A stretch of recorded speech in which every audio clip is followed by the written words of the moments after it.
क्या पढ़ना है आप लोग को? पॉलिटी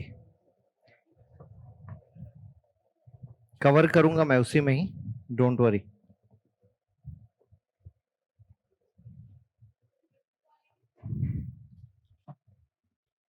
आप आए नहीं थे 2-3 दिन से?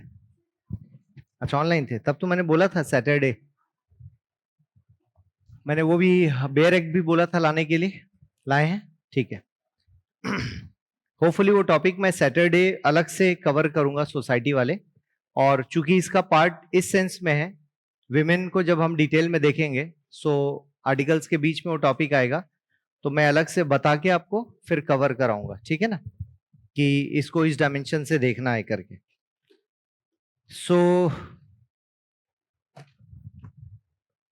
पॉलिटी की जब हम बात करते हैं तो आपका ये इंपॉर्टेंट सब्जेक्ट है, और basically GS paper, sorry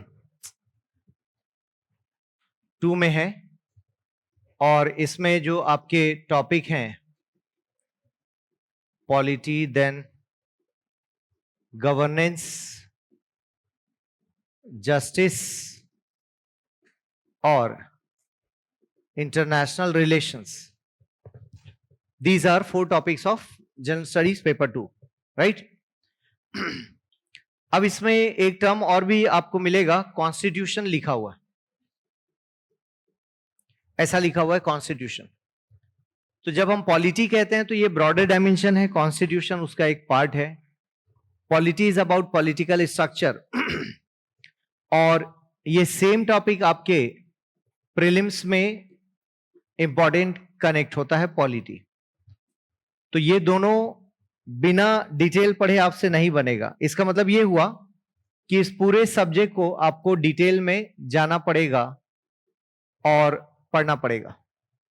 base subject है बिकॉज गवर्नमेंट इसी से ऑपरेट होती है, और ये सब्जेक्ट इसलिए भी इंपॉर्टेंट है बिकॉज यही वो सब्जेक्ट है जिसके अंडर में आप काम करने वाले हो, ठीक है। That means government of India के अंडर में आप काम करने वाले हो, स्टेट गवर्नमेंट के अंडर में काम करने वाले हैं। सो गवर्नमेंट की अंडरस्टैंडिंग आपके पास होनी चाहिए, और ये सब्जेक्ट सबसे इंपॉर्टेंट है। फ्रंट में दिखेगा भी आपको, फ्रंट में दिखने का मतलब है सबसे ज्यादा विजिबल यही सब्जेक्ट होगा। न्यूज़पेपर में आप देखोगे तो ये आपको दिखाई देगा, ऑलमोस्ट हर जगह आपको दिखाई देगा। और इस सब्जेक्ट से रिलेटेड आपके पास एनसीईआरटीज हैं, 6 to 12th तक की एनसीईआरटीज हैं, जिसको आपको पढ़ना पड़ेगा। कुछ बेसिक कॉन्सेप्ट आपको यहीं से क्लियर हो जाएंगे, हालांकि मैं आपको ब्रीफ भी करता चलूंगा। पॉलिटी में डिटेल सिलेबस की जब बात करोगे तो प्री में एज सच डिटेल सिलेबस नहीं है, but yes of course main examination में दिया हुआ है सिलेबस। तो मेंस में जो सिलेबस है वो डिवीजन कैसा है, बात करेंगे उसके ऊपर। दूसरी चीज, जब पॉलिटी की अंडरस्टैंडिंग आपको हो जाती है कि देश चलता कैसे है, तो इससे बहुत सारा करंट अफेयर्स आपका कवर होना शुरू हो जाता है। जैसे जुडिशरी क्या बोल रही है, या फिर एडिटोरियल में देश के बारे में कुछ लिखा है वो क्या है। कई बार आप सुनते होंगे कि राज्यसभा में इतने मेंबर चले गए तो इनके पास मेजॉरिटी आ जाएगी, है ना, देश में कोई बिल पास हो जाएगा। कई बार leader of opposition Rahul Gandhi ji को हम सुनते हैं कि मोदी गवर्नमेंट कॉन्स्टिट्यूशन बदल देगी, देश बदल, मतलब ये सारी जो चीज आप सुनते हैं वो उसकी अंडरस्टैंडिंग बेटर हो जाएगी आपकी। और 2 सब्जेक्ट्स हैं जिनको यूपीएससी में पढ़ने के बाद आपका कॉन्फिडेंस बढ़ेगा, डेफिनेटली वो नहीं आते हैं तो घटेगा, और वो है पॉलिटी और हिस्ट्री। हाँ जी, है, ज्योग्राफी भी है, वैसे सारे सब्जेक्ट लाइन लगे हैं, बट ये 2 सब्जेक्ट्स हैं जिनमें आपको चैलेंज आएगा, बिकॉज इनके क्वेश्चंस मेजॉरिटी में होते हैं। ज्योग्राफी एनवायरमेंट में कंपेयर करोगे तो एनवायरमेंट के क्वेश्चन ज्यादा मिलेंगे रदर देन ज्योग्राफी। ऐसा 8-10 साल में आप क्वेश्चन देखकर समझ सकते हैं, ठीक है। पॉलिटी में कोई चीज तभी बदलती है जब उसको अमेंड किया जाए, या जज कोई चीज बदल कर बोल दे। ये 2 ही तरीका है जहां पर कोई चीज बदलेगी, अदरवाइज सारी चीजें स्टेबल है। इसका मतलब ये हुआ कि प्रेसिडेंट की एज इलेक्शन लड़ने की मान लो 35 लिखी है, तो वो 36 नहीं हो सकती, वो 40 नहीं हो सकती, जब तक हम कॉन्स्टिट्यूशन में कोई चेंज ना ला दें। इसका मतलब ये हुआ कि जो स्टैटिक पार्ट है वो इसका एक बहुत बड़ा हिस्सा है, लेकिन स्टैटिक पार्ट के साथ एक चैलेंज ये है कि आपको इंटर रिलेट करने आना चाहिए। दैट मीन्स जो भी इसमें लिखा है वो स्टैटिक इस सेंस में है, जब तक वो ना बदला जाए तब तक स्टैटिक है। और ऐसा नहीं कि रोज रोज चेंज हो रहा है कि आज बदल दिया कल बदल दिया, ऐसा नहीं होगा। तो इसके चेंजेस होने में भी टाइम चाहिए और प्रोसीजर उसका आसान नहीं है उसको कोई चेंज करना। हाँ, जरूरत पड़ती है तो हम बदलते भी हैं, जो बदलेगा तो वो न्यूज में रहेगा भी और आपको दिखाई भी देगा। ये जो बुक है कॉन्स्टिट्यूशन की, ये वो किताब है जो आजादी के बाद हमारे देश को चलाने के लिए लिखी गई है। रूल्स रेगुलेशंस बने हैं। जैसे आपके घर में जब आप एसी लाते हो, टीवी खरीदते हो, तो उसके साथ मैनुअल मिलता है। वो जो मैनुअल होता है उसमें लिखा रहता है कि कौन सा बटन किस लिए दबाना है। और वो मान लो ना दें, वो बटन आप, वो रिमोट आपको ना मिले तो क्या होगा, दिक्कत क्या आएगी? रिमोट तो ठीक है, लेकिन आपको चैलेंज ये आएगा कि आपके पास मैकेनिज्म नहीं है कि वो चलेगा कैसे। ठीक है, उसको चलाने के लिए सीखना पड़ेगा। ठीक वैसे ही देश को चलाने के लिए हमने कुछ रिटर्न लॉज बनाए। ये सभी जगह पर रिटर्न फॉर्म में है या नहीं, आपके दिमाग में सवाल आ सकता है। और रिटर्न में नहीं है तो उसका एक सिंपल रीजन है कि उन देशों को रिटर्न की जरूरत नहीं पड़ी, जैसे ब्रिटेन इसका फेमस एग्जांपल है।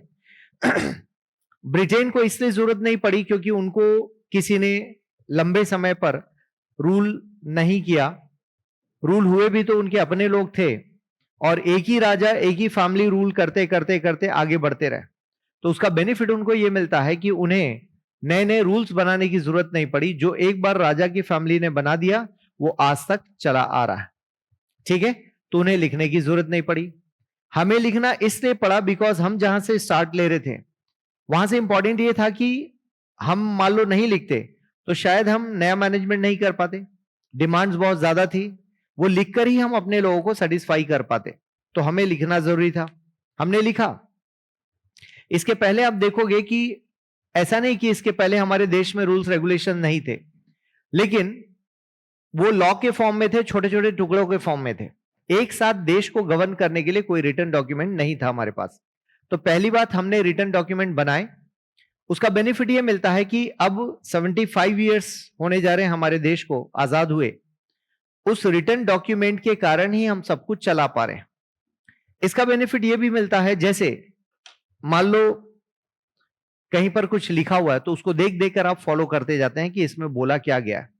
ठीक है, मान लो ये रिटर्न नहीं होता तो हम सभी लोग झगड़ रहे होते कि व्हाट नेक्स्ट। काफी बड़ा देश है, उसको मैनेज करने के लिए हमें हर चीज रेगुलेट करनी थी। और जब हम सिस्टमेटिक होने की सोचते हैं, ठीक है, तो हमें और जरूरत पड़ती है रिटर्न रूल्स की। सिस्टमेटिक होने का मतलब यह हुआ कि अब तक आप हमारे देश को देखोगे तो बाहर से इन्वेडर्स आए, आर्यंस के बाद लगातार कोई ना कोई आता रहा। बाहर से आए, कुछ ने अटैक किया, कुछ आकर यहां बस गए, कुछ को लगा ये ठीक देश है, आ गए, सब आते गए। फाइनली हमारा देश यूनाइट होता है बिकॉज ऑफ ब्रिटिशर्स। यदि ब्रिटिशर्स नहीं होते तो शायद हम यूनाइट नहीं होते। ठीक है, तो आप देखेंगे ब्रिटिशर्स जब हमें यूनाइट करते हैं, ब्रिटिशर्स ने यूनाइट नहीं किया, ब्रिटिशर्स ने जो हमारे ऊपर प्रेशर बनाया उसकी वजह से हम एकजुट हो गए। और वो एकजुट हुए तो फाइनली उनको भगाया हमने। भगाने के बाद अब था व्हाट नेक्स्ट। तो हम सब एक तो हो गए थे, हम सब जुड़ गए थे आपस में। अब यहां पर जो सबसे इंपॉर्टेंट बात थी कि व्हाट नेक्स्ट, तो एक काम करते हैं हम लोग, जीरो से स्टार्ट करते हैं, फ्रेश स्टार्ट करते हैं। और फ्रेश स्टार्ट करने का मतलब है सब कुछ स्क्रैच से लिखा जाए। और उसी की देन थी कि इंडियन कॉन्स्टिट्यूशन हमारा तैयार होता है कि रूल्स रेगुलेशन हम लोग फ्रेश बनाएंगे। हमारा देश उस रूल रेगुलेशन के साथ स्टार्ट होगा और फिर वहां से हर चीज कवर होते चलेगी। ये हमारा बेसिक ऑब्जेक्टिव था। और वो लिखा हुआ है इसीलिए वो ज्यादा क्या है, साइंटिफिक है, ज्यादा साइंटिफिक है, ज्यादा फैक्चुअल है। और फाइनली उसकी वजह से हम सब आपस में कभी भी उलझे नहीं। हमारे बगल बगल में कंट्री में आप देखोगे जैसे पाकिस्तान, अफगानिस्तान, इन सब के एग्जांपल्स आप देख लो, तो इधर नेपाल को देख लो, इधर म्यांमार को देख लो, श्रीलंका देख लो, है ना। तो ये इन सभी देशों में वो डिस्टर्बेंस है, because they don't have written document, या है भी तो बहुत हैफाजार्ड है, बहुत कॉन्क्रीट डॉक्यूमेंट नहीं है। जिसकी वजह से हमारे लिए चैलेंज क्या हुआ कि जब हमने तैयार किया तो ये देश भी उस वक्त आसपास स्ट्रगल कर रहे थे। फाइनली हमारे पास एक रिटन डॉक्यूमेंट आ गया। अब जो भी कुछ इसमें लिखा है उसको फॉलो करना।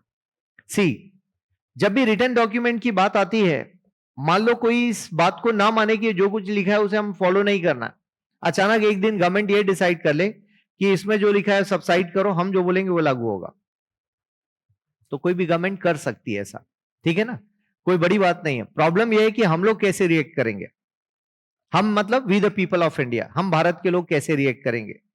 क्योंकि मान लो कॉन्स्टिट्यूशन ही नहीं रहा तो सब कुछ फिर तो राजा के मन से चलेगा। राजा मीन्स वो राजा जैसा ही सिस्टम हो जाएगा, मोनार्कियल सिस्टम, एनार्कियल सिस्टम, कुछ भी हो सकता है, राइट। हाँ, डिक्टेटरशिप, इसके लिए बहुत सारे टर्मोलॉजीज हैं, और इन सब के लिए इंपॉर्टेंट यह है कि हम लोग कैसे रिएक्ट करेंगे, मतलब कि हम लोग क्या आंदोलन करेंगे, हम रोड पर उतर आएंगे, चक्का जाम कर देंगे, और क्यों करेंगे। मुद्दा यह है कि करना क्यों, क्या चैलेंज आ रहा है जिसकी वजह से हमें ये सब करना है। इसका मतलब ये हुआ कि मान लो जो चेयर पर बैठा हुआ पर्सन है वो बोले देखो आज से सब कुछ अच्छा चलेगा, सब कुछ वही होगा जो हम करेंगे, लेकिन हम जो कर रहे हो बहुत अच्छा कर रहे हैं, मान लो इस तरह का अप्रोच है। तो ये कैसे पता चले कि वो लोग जो भी करना चाह रहे हैं वो अच्छा कर रहे हैं, ठीक है। मान लो बोले कि भाई अब मैं बिल्कुल गॉड जैसा बिहेव करूंगा, न्याय को न्याय, अन्याय को अन्याय बोलूंगा, लाइक दैट, जो सच है उसको सच बोलेंगे, जो गलत है उसको गलत बोलेंगे, मान लो ऐसा भी बोलते हैं। ऐसा कब तक, बड़ा क्वेश्चन है, कब तक और कौन कौन ऐसा करेगा। तो इंडिविजुअल कैसा है इस बात से हमारे देश की गवर्नमेंट डिसाइड नहीं होती, हम सिस्टम की बात करते हैं कि हमारा सिस्टम कैसा है। और सिस्टम के लिए साइंस चाहिए, साइंस के लिए प्रिंसिपल्स चाहिए, प्रिंसिपल्स के लिए कोई ऐसा फॉर्मूला चाहिए जो हर बार सही बैठे, मतलब उसको हर जगह हम यूज करें और हर बार उसका रिजल्ट सेम आए, इसे हम साइंस कहते हैं या प्रिंसिपल कहते हैं। उसमें यूनिवर्सल होने के फीचर्स होते हैं, और इन सब चीजों को हम फिर मानकर चलते हैं कि एक सिस्टम बनेगा, वो सिस्टम ऑपरेट होगा, उसे रोज स्टार्ट करने की जरूरत नहीं होगी, वो ऑटोमेटिक चल रहा है, और उस सिस्टम को पता है कि मुझे किसको रिप्लेस करना। और ये सिस्टम बनते हैं रूल्स एंड रेगुलेशन से, और वो एक दिन में नहीं बनते हैं। तो हमने भी सिस्टम बनाया और उस सिस्टम का नाम ही है इंडियन कॉन्स्टिट्यूशन, राइट। और ये कहीं पर भी रूल्स रेगुलेशन हो सकते हैं, जैसे धर्म में जो लिखा है, मान लो गीता में जो कुछ भी लिखा है वो सब कुछ हम क्या एज इट इज फॉलो करते हैं, नहीं करते। कुरान में जो लिखा है एज इट इज फॉलो नहीं करते हैं, ठीक है, बाइबल में नहीं करते हैं। हमें जो जो ठीक लगते जाता है वो करते जाते हैं, लेकिन कंडीशन यह है कि मान लो हम सब कुछ फॉलो कर लें तो इंसान ठीक हो जाएगा, उसकी प्रॉब्लम्स खत्म हो जाएगी, ऐसा माना जाता है, बट जरूरी नहीं कि ऐसा हो जाए। ठीक ऐसे ही कॉन्स्टिट्यूशन के बारे में बोला जा सकता है कि कॉन्स्टिट्यूशन में जो भी लिखा है एज इट इज फॉलो कर लें तो हमारी प्रॉब्लम खत्म हो जाएगी। अब प्रॉब्लम यह है कि हम डील कर रहे हैं किसे, ह्यूमन बीइंग से। जैसे मान लो इस बोर्ड में कोई प्रॉब्लम आती है तो उसमें बोला गया स्विच ऑफ करो, केबल निकालो, दोबारा लगाओ, फिर ऑन करो, मान लो ऐसा बोला है, आप ऐसा करते हैं वो चालू हो जाता है, बिकॉज मशीन के सिस्टम को रेप्लिकेट करना बहुत आसान होता है, बट ह्यूमन बीइंग में ऐसा कर पाना हमेशा पॉसिबल नहीं होता। इसीलिए कई बार आप जब इनको इंप्लीमेंट कर रहे होते हैं तो थोड़ा बहुत इसमें एडजस्टमेंट कर लेते हैं, ऊपर नीचे कर लेते हैं, और वो प्लस माइनस करना गवर्नमेंट खुद ही डिसाइड करती है कि प्लस कितना करना है, माइनस कितना करना है। दैट डजंट मीन कि हम कॉन्स्टिट्यूशन का वायलेशन कर रहे हैं, ये इसको कहा जाता है कि रूल्स के साथ एडजस्ट करना, बिकॉज रूल्स किसके लिए बने हैं, रूल्स बने हैं आपके डेवलपमेंट के लिए, ह्यूमन बीइंग को मैनेज करने के लिए बने, आपको फैसिलिटेट करने के लिए बना है। रूल हमेशा ध्यान रखना, रूल नेगेटिव नहीं होते हैं, रूल पॉजिटिव होते हैं। जैसे बोला गया लेफ्ट चलो तो सब लोगों को लेफ्ट चलना, कुछ लोगों को बोला गया कुछ कंट्रीज में राइट है, उनके यहां राइट है, सब लोग राइट चलते हैं। तो लेफ्ट बोला गया इसलिए नहीं कि आपको परेशान करना, इसलिए ताकि हम सिस्टम ओरिएंटेड हो सके, ये हमारा बेसिक पर्पस है लेफ्ट चलने का। फिर आप देखोगे कि ये रूल मान लो कोई फॉलो नहीं करता और सब लोग लेफ्ट चलने का फॉलो कर रहे हैं, अचानक कोई राइट में आ जाता है तो उसका एक्सीडेंट होगा, क्योंकि सब लोगों को पता था लेफ्ट चलना है। कोई तेजी से गाड़ी आकर उसको ठोक देगी और वो खत्म हो जाएगा। इसीलिए रूल तोड़ने का मतलब है कि कहीं ना कहीं आपको नुकसान होगा। Same with India. इंडिया में जब हम कॉन्स्टिट्यूशन के जो बनाए हुए रूल्स रेगुलेशन है उसको तोड़ देते हैं तो होगा क्या, उसमें सिस्टम खराब हो जाएगा, वो फॉलो नहीं होगा और फाइनली हम वहां तक नहीं पहुंच पाएंगे। और इसका बेस्ट तरीका क्या होता है कि जो लिखा है वो फॉलो कर लो।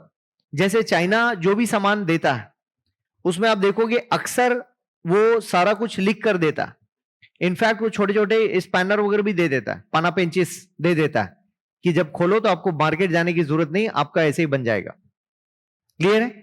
उन्होंने डिजाइन ही ऐसा किया कि इसको ज्यादा से ज्यादा हम बेच सके, क्योंकि बिकेगा तभी जब उसको फिट करना आसान होगा। आ रहा है समझ? सब कुछ जैसे ये डिजिटल बोर्ड लगाने के लिए उसने स्क्रू भी दे दिया, अंदर उसको ग्रिप बोलते हैं, वो ग्रिप भी दे दिया, मार्केट में आप ढूंढोगे नहीं मिलेगा जो उन्होंने भेजा है, और बोला ये लगाओ, बात खत्म। ठीक है? इससे क्या हुआ कि ये डिजिटल बोर्ड बहुत दूर तक ट्रेवल करते हैं, क्योंकि इस बार इसको हर बार अलग अलग नहीं करना है, सब कुछ एक जैसा। यही फीचर इंडियन कॉन्स्टिट्यूशन में डाला गया कि एक बार जो सेटिंग चला दी गई है उसका स्विच ऑन कर दिया गया, अब उस मशीन को रोकना नहीं। हाँ, कोई पार्ट खराब हो रहा है तो मशीन पूरी ऑफ नहीं करनी पड़ती, उस पार्ट को निकालो, चेंज करो, बदलो या कुछ नया जोड़ दो, लेकिन जो बेसिक मशीन है वो वैसे ही चल रही है, उसके आगे जोड़ते जाना है आपको। आप पूरे मशीन को चेंज नहीं कर सकते, आप कंप्लीट मशीन चेंज करने की जरूरत नहीं। दैट मीन जो कॉन्स्टिट्यूशन आज से 75 साल पहले लिख दिया गया उसको चेंज नहीं करना है, बल्कि उसमें कुछ कुछ मशीनें जो पुरानी हो रही है अमेंड करना है, उसको हम कहते हैं अमेंडमेंट। एक टर्म आएगा अमेंडमेंट कहते हैं, बिकॉज दैट इज रिक्वायर्ड। ठीक है? अब ये सिस्टम नहीं होता तो हम लोग आज शायद बहुत सिस्टमेटिक लाइफ नहीं जी रहे होते। और ये सिस्टम अकेले पावरफुल नहीं है, ये जो डॉक्यूमेंट है कॉन्स्टिट्यूशन नाम का, ये अकेले पावरफुल नहीं है। इसको पावरफुल कैसे बनाया? आपने और हमने बनाया, हम उसकी रेस्पेक्ट कर रहे हैं इसलिए पावरफुल है। सेम वे जैसे गीता एक डॉक्यूमेंट है, कुरान एक डॉक्यूमेंट है, अब उसे क्या शेप देना चाहते हो, क्या रिस्पेक्ट देना चाहते हो, वो ह्यूमन बीइंग के हाथ में। कुछ लोग होंगे जब उसकी बुक बाइंडिंग होती होगी तो उस वक्त बाइंडर को नहीं पता कि कुरान है, गीता है, रामायण है, उसको नहीं पता, वो उठाता है, चिपकाता है, हो सकता है किसी समय पर उसके पैर में भी लगती होगी किताब, उसके लिए नॉर्मल है, ब्लैक अक्षर का प्रिंट है, दैट्स इट, उसको पता ही नहीं क्या है, उसको बोला गया बाइंडिंग करना, ये चिपकाना है। वो जब आपके हाथ में आती है और किताब वाले शॉप में जाकर बोलते हो कि भैया गीता की एक कॉपी देना, तो बड़े सम्मान से आपको देता है, ऐसे फेंकता नहीं, पटकता नहीं। उस वक्त भी उसकी रेस्पेक्ट चालू वैसे नहीं हुई है जो आप चाह रहे थे, लेकिन जब आप उसको घर पे लाते हैं, पूजा पाठ करते हैं और उसको अलग जगह पर रख देते हैं, वहां से उसकी रेस्पेक्ट चालू हो जाती है। अब ऐसा नहीं कि उसके पहले तक जिन्होंने ऐसे फेंक के दिया उनको नुकसान हो रहा होगा, क्योंकि उसका अपना पावर कुछ नहीं। क्लियर है? उसका पावर, उसके जितनी भी शक्तियां हैं या पावर है वो एग्जिस्ट करते हैं कि आप उसे कितना मानते हैं। आप मत मानो, पावर काम नहीं करेगा, आप मानोगे तो पावर काम करेगा, क्योंकि वो प्रिंसिपल अकेले पावरफुल नहीं हो सकते। उसको आप फॉलो नहीं करोगे तो उसके पावरफुल होने का कोई सेंस नहीं है। मतलब गीता में जो गीता में लिखा है कर्म करो, अब आप आइडियल बैठे हैं दिन भर, हे भगवान मुझे पैसे दे दो, बैठे बैठे पैसे आ जाए, तो पैसे तो आएंगे नहीं। उसमें लिखा है एक्शन, तो एक्शन करना पड़ेगा ना, एक्शन किया तो पैसे आए, तो आप बोलोगे वाओ, उधर जो लिखा है वो काम कर रहा है। वो काम इसलिए कर रहा है कि आप एक्शन मोड पे आए, आइडियल बैठे बैठे नहीं होगा। ह्यूमन बीइंग के लिए लिखा ही नहीं है कि आपको आइडियल बैठना है, आपको काम करना है। चींटियों को, बर्ड्स को, एनिमल्स को, पूरे अर्थ को काम करना है, और बिना एक्शन के अर्थ भी सरवाइव नहीं करेगी, ये यूनिवर्स ही सरवाइव नहीं करेगा। तो नेचर से कनेक्ट करोगे तो आप देखोगे हम सबको मूव करना, हर चीज मूव करना, बिना मूवमेंट के कुछ नहीं मिलने वाला, दिन भी नहीं मिलेगा। सूरज की रोशनी चाहिए अर्थ को तो उसे घूमना ही पड़ेगा, अदरवाइज वो नहीं मिलेगा। सेम वे आपके लिए है रूल्स। क्लियर है? तो फिर कोई भी होली बुक्स हो उसमें जो भी लिखा है उसको एक्शन में कन्वर्ट करना, तब जाके आप सही जगह पहुंचोगे। सेम वे इसके लिए एक्शन कैसे होगा? इसमें बोला प्रेसिडेंट चाहिए आपको तो प्रेसिडेंट बनाओ, इसमें लिखा है इलेक्शन कराओ तो इलेक्शन कराना पड़ेगा। इसमें बोला गया है कि पब्लिक को फंडामेंटल राइट्स तो देना पड़ेगा। ये देने वाला कौन है? ये गवर्नमेंट है। जो गवर्नमेंट इसके बेसिस पर गवर्नमेंट बनी वो देने वाली। उन्होंने बोला ऐसे ऐसे देना है तो देना पड़ेगा। एक सिस्टम डेवलप किया हमने। तो इस बुक की रेस्पेक्ट किसे करनी है? सबसे पहले we the people of India हमें करनी है, और फिर हम लोग जिनको चुनकर भेजते हैं, जैसे जुडिशरी में भेजेंगे, एग्जीक्यूटिव में भेजेंगे, लेजिस्लेचर में भेजेंगे, इन तीनों को रेस्पेक्ट करनी है। मान लो ये नहीं करते हैं तो सिस्टम कोलैप्स कर जाएगा, बिकॉज ये तीनों मिलकर देश को मैनेज कर रहे हैं, ऑपरेट कर रहे हैं। ये बड़े बॉडीज हैं जिनको हमेशा आपको देखना है। इनके बाद सारे सब्जेक्ट्स आते हैं, जैसे देश का इतिहास क्या होगा, ज्योग्राफी में क्या करना है, इकोनॉमी में क्या करना है, साइंस टेक में, इंटरनल सिक्योरिटी में, ये सब ये तीनों मिलकर डिसाइड करते हैं। Got it? सो इंपॉर्टेंस समझा रहा हूं मैं कि कॉन्स्टिट्यूशन की इंपॉर्टेंस क्या है और ये कैसे वर्क करता। ध्यान रखना, ये ऑटोमेटिक काम नहीं करता, इनका तीनों का रोल है। और इन तीनों के नीचे ब्यूरोक्रेट बन के आप बैठे हैं, तो आपका रोल है इंप्लीमेंटेशन में। क्लियर हो रहा है? आपका रोल है इंप्लीमेंटेशन में। और ये सबसे नीचे है हायरार्की में, आप देखोगे ये नीचे है, लेकिन ये जब बन रहा था तो इसके सबसे प्राइमरी मेंबर्स यही थे। क्लियर है? जब इसको इन लोगों ने बना दिया तो बनाने के बाद ये प्राइमरी हो गए आज की डेट में। आज भी आप ही प्राइमरी हो। कब? जब इलेक्शंस होते हैं। क्योंकि एक बार ये मशीन को हमने ऑन कर दिया, अब ऑन किया है तो इसके ही रूल्स रेगुलेशन से चलोगे। अब आप, जब ये ऑन नहीं हुआ था, स्विच ऑन नहीं हुआ था, तब लोग थे, पीपल थे पहले, और लोगों ने मिलकर इसको बनाया। अब आप इसके हिसाब से चलेंगे, पोजीशन आपकी चेंज हो गई। पहले आप इसको गाइड कर रहे थे, अब ये आपको गाइड कर रहा है। क्लियर हो रहा है? अब मान लो इसको उठा के पूरी तरह से बदलना है, तो फिर से आपको यहां आना पड़ेगा, और ये पावर लेने के लिए आपको बहुत ज्यादा स्ट्रगल करना पड़ेगा, बहुत बड़ा आंदोलन करना पड़ेगा, तब जाके ये होगा चेंज। हाँ, चेंज होना है या नहीं होना है वो एक अलग मैटर है। अभी फिलहाल मैं बता रहा हूं कि प्रोसेस क्या होगा। छोटे मोटे जो चेंजेस हैं वो ये लोग करेंगे।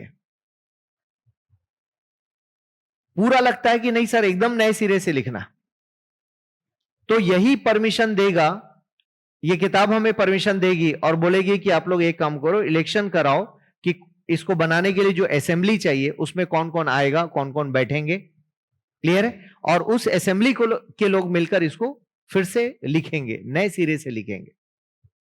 आ रहा है समझ में? तो ये हमें यहां पर परमिशन मिली we the people of India को 1946 में, जब आप देखते हो कॉन्स्टिट्यूएंट असेंबली को हमने बनाया। ठीक है? इसके पहले क्या था? आजादी की हमने लड़ाइयां लड़ी, लड़कर हम यहां तक पहुंचे और ब्रिटिशर्स को भगाया फाइनली, और बोले कि भाई अब जीरो से स्टार्ट हो रही, अब हमारी शुरुआत यहां से हो रही है, अब हमें नए सिरे से इस सभा के थ्रू इसको लिखना है, इस बुक को, और पब्लिक है इसको लिखेंगे, लिखकर ये स्विच ऑन होगा, स्विच ऑन होते हुए इसमें जो भी लिखा है उसके अकॉर्डिंग अब हम चलेंगे। ये हैंड ओवर किया देश को। ठीक है? और फिर इसका स्विच ऑन आप देखोगे कि 26 नवंबर 1949 एंड 26 1950, ये दो डेट्स हैं जहां पर हमने फाइनली माना कि इसका 2 बार स्विच ऑन किया। पहली बार कर दिया था, मशीन पूरी तरह से फंक्शनिंग यहां हुई, जानबूझकर वो डेट हमने बचा के रखा, और फाइनली अब ये मशीन रुकी नहीं है, कंटिन्यूस चलते जा रही है। 2026 आ गया, ये मशीन चल रही है कॉन्स्टिट्यूशन नाम की। तो इसमें जो लिखे हुए प्रोविजंस हैं उसकी वजह से हमारे देश का सिस्टम बन रहा है, और वही सिस्टम आप पढ़ने वाले हो मेरे साथ। उसे सिस्टम इसलिए कह रहा हूं बिकॉज एक सिस्टम, एक मशीन, इसमें प्रिंसिपल्स हैं, इसमें पार्ट्स हैं, प्रिंसिपल्स के अलावा इसमें ठीक करने का स्विच भी है, दैट मींस अमेंडमेंट करने का स्विच भी है। क्लियर है? और ये बहुत साइंटिफिक है।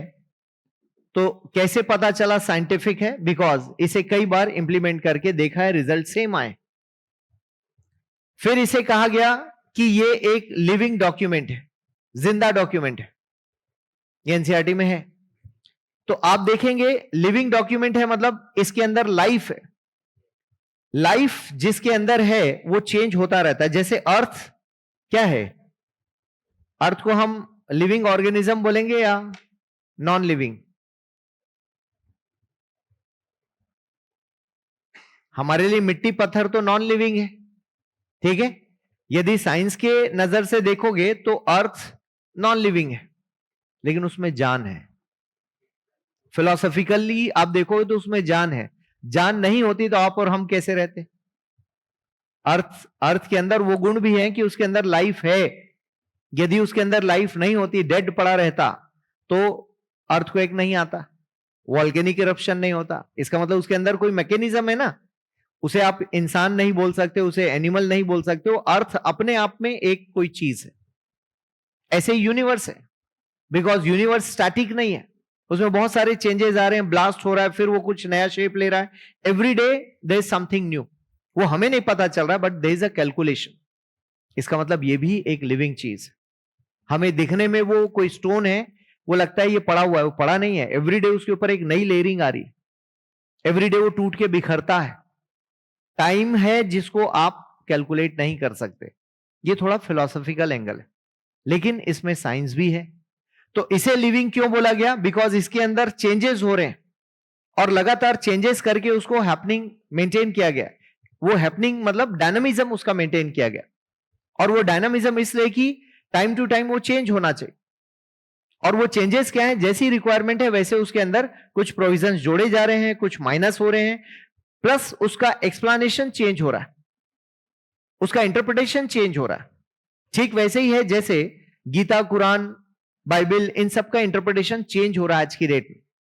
लोग अपने हिसाब से उसको इंटरप्रेट कर रहे हैं, क्योंकि उस टाइम पीरियड की बात थी जब उसको लिखा गया था। हाँ, ऐसा नहीं कि वो चीजें खराब हो गई, इंटरप्रिटेशन उसका बदला। और सभी जगह, जैसे अभी आपने सुना होगा शादियां, ऑनलाइन शादियां हुई है, नहीं सुना है? ऑनलाइन शादियां कोविड के टाइम पे, दूल्हा कहीं और दुल्हन कहीं और, शादी हो गई दोनों की, मान लिया गया शादी हो गई, ऐसा सुना होगा ना। तो क्या किया हमने, क्यों मान लिया शादी हो गई? वही समाज है जो बिल्कुल अड़ा हुआ था, अभी बोला ठीक है चलेगा। अभी आपको पता है ना, हवन भी ऑनलाइन होता है, कोई और आपके बिहाफ में। तो क्या भगवान ने ऐसा चेंज कर लिया अपने आप को? एआई वाला भगवान हो गया हमारा, व्हाट्सएप वाले भगवान हो गए, वो मान भी लिए। ठीक है, लोग मक्का मदीना जाते हैं हज के लिए, वहां से फोन लगा, देखो देखो वीडियो में देखो, वीडियो में देखो। तो क्या वो सुन रहे हैं आपकी? इस्लाम में एक टाइम था जब फोटो खींचना, वीडियो बनाना, ये सबको माना जाता था कि हराम है, हराम मतलब पाप है ये। और अभी सब लोग वहां सेल्फी ले रहे होते हैं उसी जगह पर। तो चेंज तो है ना, लोगों ने एक्सेप्ट कर लिया। अब वो वीडियो फोटो पता नहीं क्यों एक्सेप्टेड है। ठीक है, नहीं तो पहले जमाने में, आज से 30 साल पहले की बात बता रहा हूं, ज्यादा पुरानी नहीं है, जब निकाह हो रहा होता है ना, तो वहां जो मौलाना होते हैं, जो पंडित जी बैठे हैं, वो फोटो कोई नहीं लेगा, तो फोटोग्राफर चुपचाप बैग में लेके बैठ जाता है कि ये हटे फिर मैं फोटो लूं। मतलब इतने रूल्स रेगुलेशंस थे। अब वही रूल्स रेगुलेशन चेंज हो गए। ठीक है, मक्का मदीना जाके लोग वीडियो कॉल करते हैं, बोले देखो मैं यहां पर हूं, मतलब आदमी कनेक्शन ढूंढ रहा है उसमें भी। कहा तुम विश मांगो, विश मांगो, पूरी हो जाएगी। तो फिर मैं सिंपल यूट्यूब में ही देखकर विश मांग लेता हूं, क्यों नहीं पूरी होगी मेरी? आप ऐसा कौन सा नेटवर्क है मेरा? समझ रहे हैं, हमारे कॉन्सेप्ट्स ऐसे ही सब उलझे हुए हैं, जो ठीक लगता है हम लोग कर लेते हैं। खैर, बहुत ज्यादा क्वेश्चन करना ठीक नहीं है धार्मिक मान्यताओं पे, लेकिन हाँ, ऐसा हम लोग करने लगे। कहीं पर हवन भी हो जा रहा है, बोले आप नहीं, यहाँ पर हवन कराओ, 10,000 डाल दो अकाउंट में, हवन हो जाएगा आपका, हवन हो गया। ठीक है, तो ऐसे बहुत सारे काम हम लोग कर रहे हैं। दैट मीन्स इन सब में कोई ना कोई डायनामिज्म है, और हम एक्सेप्ट भी कर रहे हैं उसको। भाई आरती आप गाते थे, अभी आपका मोबाइल फोन गाता है। इंसान के गाने में कुछ तो रहा होगा जिसकी वजह से वो शुरुआत हुई होगी परंपरा की। अभी मोबाइल गा दिया, आप पीछे पीछे यस यस ऐसा किए, खत्म, आपकी आवाज है ही नहीं, जबकि भगवान को आपकी आवाज सुननी थी। वो तो अनुराधा पौडवाल गाएगी भजन, आप कहां गए? तो बेनिफिट तो उनको मिला, आप तो सिर्फ खड़े हो, लेकिन एक्सेप्टेड है वो सब कुछ।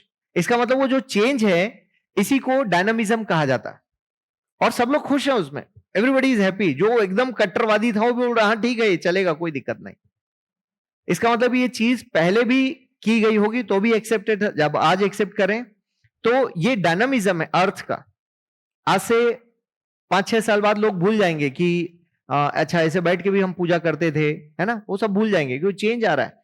तो सेम वे इस कॉन्स्टिट्यूशन के इंटरप्रिटेशन में चेंज आ रहे हैं, और वो जो चेंजेस हैं वो आपके बेनिफिट्स के लिए।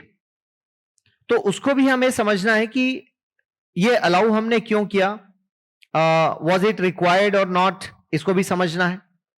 और वो उन चेंजेस के साथ हमें इसको देखना कैसे है, तो वो हमें न्यूज़पेपर से पता चलेगा, वो डायनामिज्म। अभी इधर जुडिशरी देखोगे, सबरीमाला के टेंपल में, मैंने शायद लास्ट क्लास में भी डिस्कस किया, अभी वो अलग ही डिस्कशन में है, वो अलग ही लेवल पर चल रहा है। तो लोग बोल रहे हैं कि अच्छा हिंदू धर्म में तो आप बोल रहे हो, बाकी मुस्लिम इस्लाम में बोल के देखो आप। तो जुडिशरी बोल रहा है जो चल रहा है उस पर ध्यान करो, उधर नहीं, क्योंकि उसको भी लोग चैलेंज कर रहे हैं, है तो वो भी ह्यूमन बीइंग जज। तो आप देखोगे जो डायनामिज्म है ये बहुत बढ़िया है और अच्छा है, ऐसे डिस्कशंस होने चाहिए। जो पुरानी चीजें उसको तोड़ी जा रही हैं। जज ने खुद बोल दिया अभी कि महिलाओं को 30,000 हर महीने मिलना चाहिए, मतलब उतनी इकोनॉमिक वैल्यू है, जो होम मेकर है उसका 30,000 इतने की वो है मिनिमम, उसके ऊपर आप देना चाहो तो अलग बात, ठीक है। तो अब ये नया एकदम न्यू इंटरप्रिटेशन है, बात बहुत दिनों से चल रही है कि उनके काम की इकोनॉमिक वैल्यू नहीं है।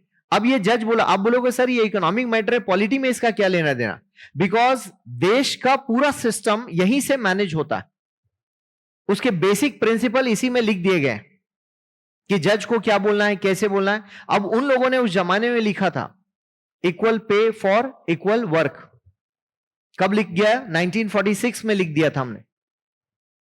तो वो आज जज खुद बोल रहे हैं साहब कि सबका बराबर होगा, कंट्रीब्यूशन इक्वली माना जाएगा। तो अब उसका इंटरप्रिटेशन चेंज हो गया, अब आप उसको जैसे देखना है देख सकते हो, इक्वल स्टेटस, इक्वल अपॉर्चुनिटी। तो ये सारा कुछ यहीं से मिल रहा है, इसका मतलब ये कुछ वैल्यूएबल डॉक्यूमेंट है। इसको हम लोग नहीं मानेंगे तो पूरा देश खत्म हो जाएगा, सिस्टम कोलैप्स कर जाएगा। आपको मानना आपकी मजबूरी है और जरूरत भी है, दोनों चीजें मैंडेटरी है, और पूरा देश इसी पर बेस होके चल रहा है। तो सबसे पहले हम लोगों ने इसे ही ठीक किया। देश की आजादी के इमीडिएट बाद पहला कुछ काम हुआ तो ये काम हुआ, उसके बाद सारी चीजें हुई। और वो ठीक करते करते, जैसे अब सैटेलाइट लॉन्च करना है तो इसमें नहीं लिखा है कि आप 10 साल बाद सैटेलाइट लॉन्च करोगे, लिखा नहीं है। लेकिन हमने ये डिसाइड किया कि अच्छा देश के प्रधानमंत्री बनेंगे, उन्होंने ओथ ली कि मैं इस देश के डेवलपमेंट के लिए काम करूंगा। अब डेवलपमेंट को कैसे डिफाइन करना चाहते हैं वो उनकी चॉइस थी, नेहरू जी की चॉइस थी। इसमें लिखा नहीं कि सैटेलाइट बनाना था उन्हें, इसरो बनाना था, आईआईटी खोलना था, आईआईएम खोलना, इसमें लिखा नहीं, बट ही डिड।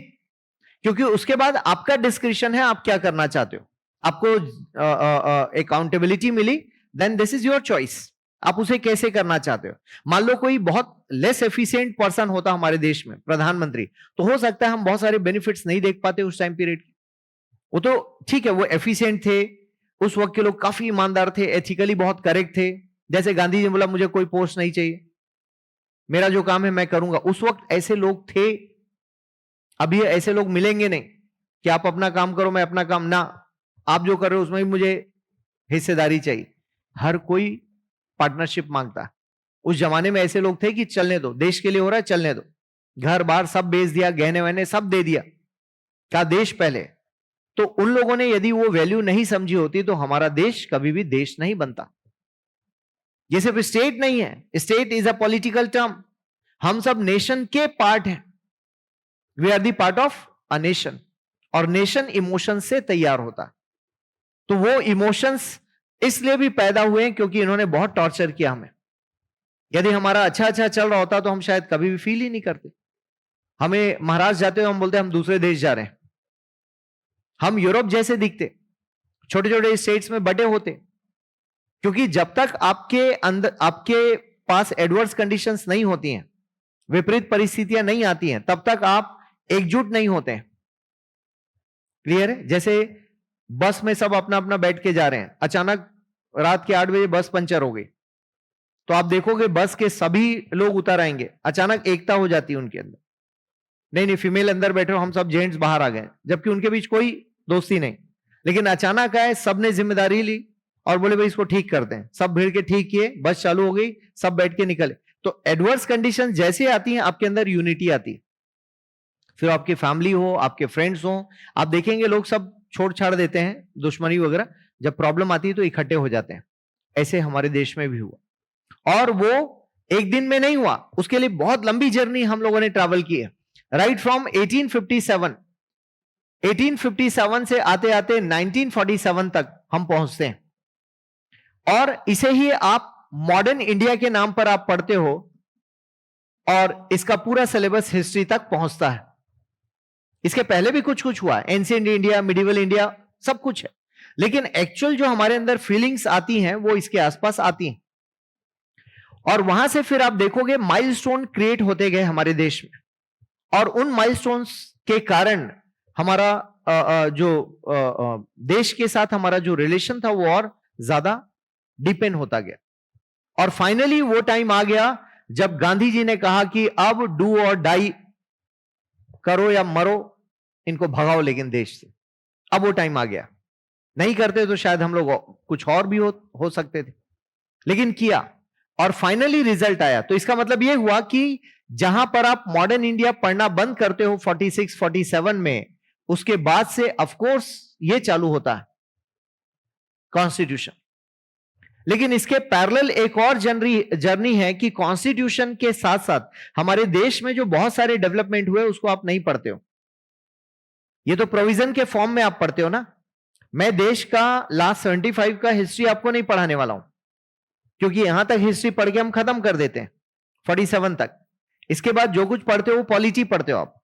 हाँ, लेकिन पॉलिटिकल जर्नी में कुछ कुछ चीजें आएंगी, जैसे इंदिरा गांधी ने इमरजेंसी क्यों लगाई, नेहरू जी के बाद क्या हुआ, कौन कौन प्राइम मिनिस्टर बने, ये पॉलिटिकल जर्नी पढ़ते हो। बाकी जर्नी हम कंपैरेटिवली नहीं पढ़ते, जो मैं रिकमेंड करता हूं कि आपको पढ़ना चाहिए।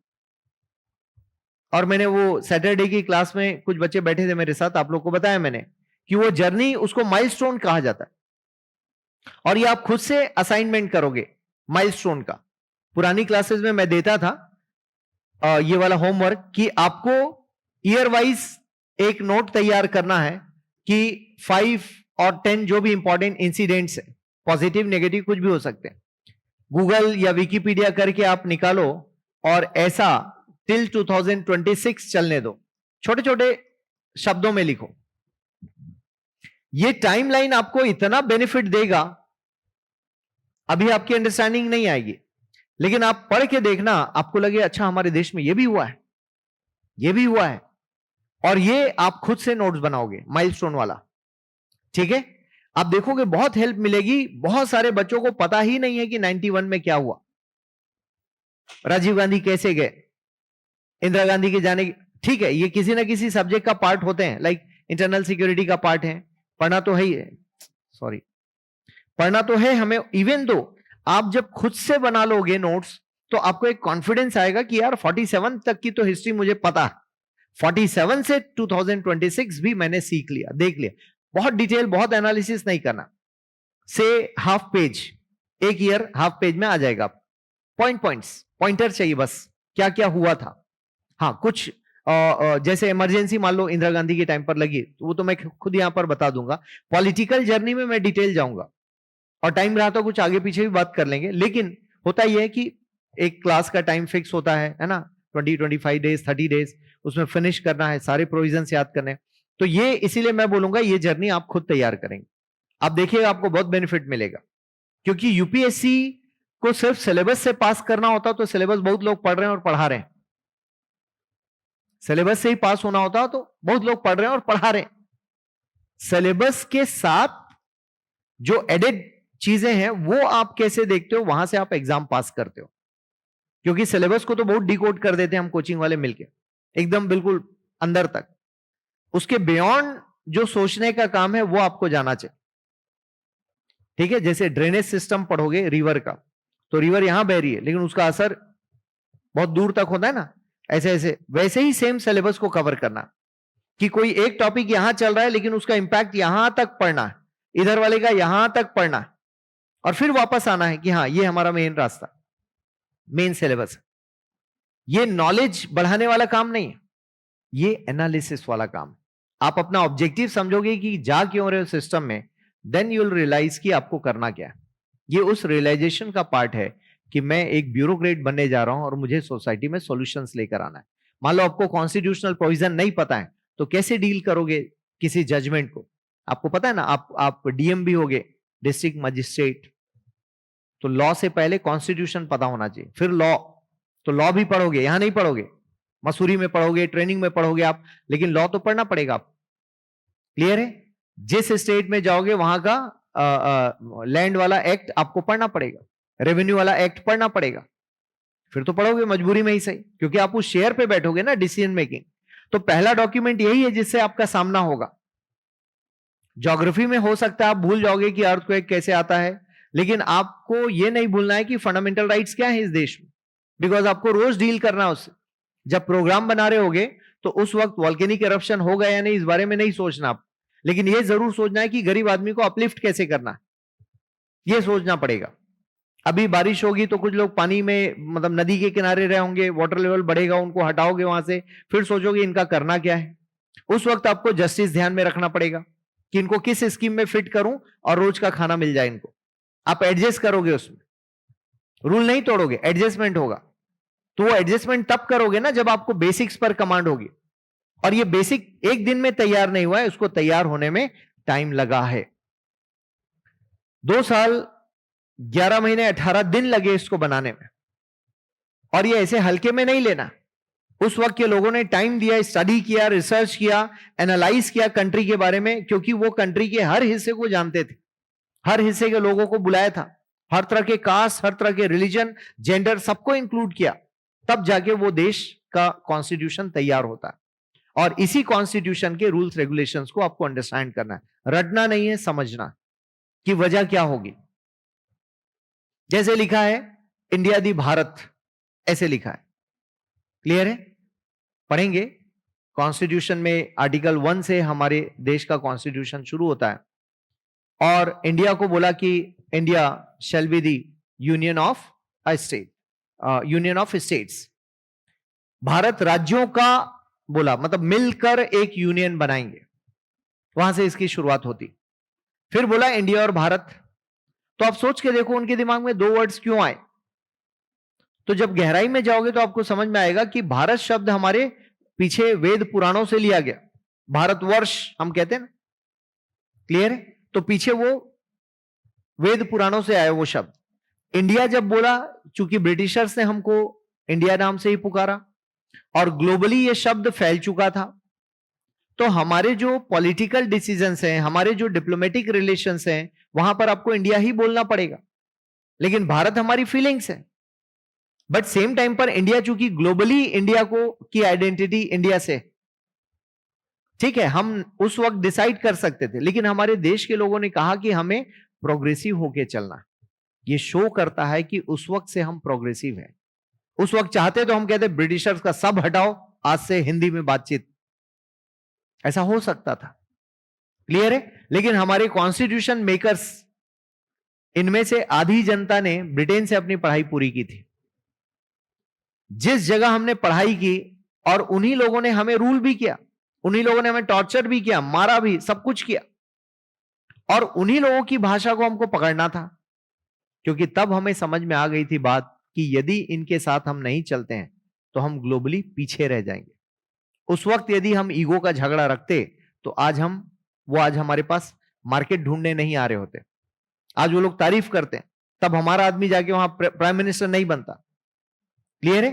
तो हम जब अपने प्रिंसिपल्स में कहते हैं वसुधैव कुटुंबकम, क्या मायने होता है इसका? World is a family. जब आप फैमिली कह रहे हो तो फिर ईगो कैसा? क्लियर है? तो आपने इंडिया क्यों एक्सेप्ट किया? उस वक्त की डिमांड थी। उस वक्त हम ईगो पे नहीं अड़े, क्लियर, ईगो पर नहीं अड़े। और आज भारत को देखो, उस इंग्लिश का ही फायदा मिल रहा है कि सॉफ्टवेयर में हम लीड कर रहे हैं पूरी दुनिया को, बिकॉज ऑफ इंग्लिश। है ऐसा? तो इंग्लिश हमारे लिए डोमिनेंस का रीजन नहीं है, हमारे प्रोग्रेस का जरूर फैक्टर है। वो डोमिनेट वो करके चले गए, एक लैंग्वेज दे दिया, अब वो यूनिवर्सल लैंग्वेज है, ग्लोबल लैंग्वेज है, तो एक्सेप्ट करना पड़ेगा ना आपको। तो उस वक्त हमें ये क्लैरिटी थी कि हम इंडिया के साथ ग्लोबल कनेक्ट होने जा रहे हैं, और भारत हमारी फीलिंग्स को शो करता कि जब भी हम भारत माता, आप ऐसे कभी नहीं बोलते हैं मदर ऑफ इंडिया, ऐसे नहीं बोलते हैं नारा में, आप कुछ भी कर लो भारत माता ही बोलोगे अपने मुंह से, क्योंकि वो फीलिंग्स के साथ अटैच। आ रहा है समझ में? क्लियर है? तो इसका मतलब ये हुआ कि हमारे साथ वो फीलिंग्स नहीं होती तो ये देश का कॉन्स्टिट्यूशन वैसे तैयार नहीं होता जो आज दिख रहा है। फीलिंग्स भी है, साइंस भी है, प्रिंसिपल्स भी हैं, किसी और देश के प्रोविजंस भी हैं, इन सबको मिलाकर हमने इस कॉन्स्टिट्यूशन को तैयार किया। Is it clear? तो इसके बेसिस पर आपका पूरा सिलेबस आगे पीछे घूमता है, इसी को बेस बनाकर घूमता है। इसके मैक्सिमम मतलब पूरे टाइम इसके प्रोविजंस को ही आप पढ़ोगे मुझसे। जब भी हम पॉलिटी में पढ़ते हैं तो पॉलिटी एक बड़ा शब्द है, और पॉलिटी जब आप कहते हो तो पॉलिटी क्या है? पॉलिटी इज अ सिस्टम, एक प्रणाली है, किसी देश के पॉलिटिकल सिस्टम को चलाने की प्रणाली। ठीक है? हिंदी में पॉलिटी को राज प्लस व्यवस्था कहा जाता है। व्हाट इज व्यवस्था? Is a system, arrangements. Raj means rule करना। सो अभी रूल करने के लिए पर्सन्स अवेलेबल नहीं है, बल्कि एक सिस्टम अवेलेबल है, सिस्टम हम पर रूल कर रहा है, और उस सिस्टम का नाम है कॉन्स्टिट्यूशन। क्लियर है? ये सिस्टम रूल कर रहा है। What does it mean by system? आप देखोगे, जैसे मैं बोलूं कि हमारे ऊपर मराठों का रूल है, so rule of Marathas, rule of Akbar, rule of Britishers. अभी रूल ऑफ कॉन्स्टिट्यूशन, और इसी के नीचे एक टर्म लिखा है rule of law. That means हम पे रूल कर रहा है ये कॉन्स्टिट्यूशन, इसके अकॉर्डिंग हम लोग चल रहे हैं, जो कुछ इसमें लिखा है उसको हम फॉलो कर रहे हैं। इसीलिए अब पर्सन गायब है इसमें, रूल ऑफ मोदी जी नहीं है, रूल ऑफ इंदिरा गांधी नहीं है, रूल ऑफ कॉन्स्टिट्यूशन है। ठीक है? और rule of constitution, constitution is a big term, मोटे मोटे प्रोविजंस हैं, उसके अंदर डिटेल प्रोविजन लॉ में लिखे जाते हैं, और इसकी एक पूरी हायरार्की है, मैं बता दूंगा, लिखवा दूंगा। ठीक है ना? जैसे पाथेइस एकेडमी का लॉ नहीं हो सकता, पाथेइस एकेडमी के रूल्स हो सकते हैं, बिकॉज हम गवर्नमेंट एजेंसी नहीं। सो गवर्नमेंट एजेंसी में वो टर्मिनोलॉजी लॉ का इस्तेमाल होगा। ठीक है? वो लोग रूल भी इस्तेमाल करेंगे, but they can use law rule as well. हम लोग सिर्फ रूल की बात कर सकते हैं। तो ये सेग्रीगेशन के लिए ऐसा रखा गया है, राइट? तो आप देखोगे इस सिस्टम के आसपास ही हमें चलना है। अब ये अरेंजमेंट, ये सिस्टम कैसे मैनेज हो रहा है, इसे हम लोग मिलके इंप्लीमेंट कर रहे हैं। अब ये कॉन्स्टिट्यूएंट असेंबली के जो लोग थे, आप पूछेंगे सर इनके पास इतना दिमाग आया कहां से था? क्योंकि पीछे से वो देश को समझते आ रहे थे, और जिसकी जब जैसी जरूरत होती वैसा उसके बारे में सोचा जाता है। अभी के लोगों में भी कुछ लोग हैं जो सोचते हैं हमें न्यूक्लियर बॉम्ब बनाना है, कुछ हमारे बीच सोच रहे होते हैं कि हमें सैटेलाइट कैसे लॉन्च करना है। जैसे आप देखोगे अमेरिका में एलॉन मस्क सोच रहे हैं कि उधर कैसे जाके रहना है, वो अलग ही दिमाग चल रहा है। कोई सोचे ना सोचे, उसने सोच लिया उस बंदे ने, तो ठीक है वो काम करेंगे। तो हर किसी को अलग अलग सोचने की ताकत और शक्ति दी जाती। तो उस वक्त के जो पॉलिटिशियंस थे वो फ्रंट पे थे, उन्होंने डिसाइड किया कि अब हमारा देश कैसे चलेगा ये हम लोग मिलकर डिसाइड करेंगे। तो उन्होंने जो डिसाइड किया वही सिस्टम आज की डेट में चल रहा है। ब्रिटेन को रिटर्न की जरूरत नहीं पड़ी, क्योंकि एक ही फैमिली ने रूल किया और बोला जो मैंने बोल दिया वही फॉलो करो, तो चलता रहा, वहां कोई डिस्टर्बेंस नहीं थी। हमारे डिस्टर्बेंस बहुत थी, इसलिए हमें लिखना पड़ा कि सबके लिए एक सेपरेट सिस्टम होना चाहिए। वो सिस्टम यहां लिखा हमने, और आज यही सिस्टम आपके और हमारे साथ चल रहा है। चाइना में आप देखेंगे ऐसा लिखा हुआ कोई कॉन्स्टिट्यूशन नहीं है, बट रूल्स रेगुलेशंस है, उनका वैसे मैनेज हो गया। हर देश का अपना अपना अमेरिकन कॉन्स्टिट्यूशन लिखा हुआ है, बट छोटा है वो, दुनिया में सबसे लंबा हमारा है, बड़ा, आई मीन नंबर वाइज, मोटाई वाइज भी काफी बड़े हम, नंबर पेजेस बहुत ज्यादा है। उनको जरूरत नहीं पड़ी, क्योंकि उन्होंने मोटे मोटे लॉ बना लिए थे, बाकी हर स्टेट अपने हिसाब से चलता, उनकी कंडीशंस अलग थी। यहां तक क्लियर है? ठीक है? अब जब आप इसके सिलेबस को देखते हैं तो इसके सिलेबस में जो कुछ लिखा है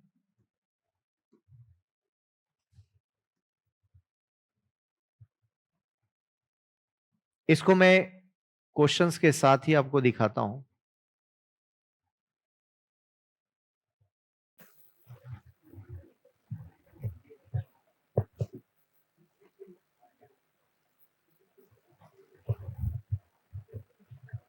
आई होप सबके पास सिलेबस है।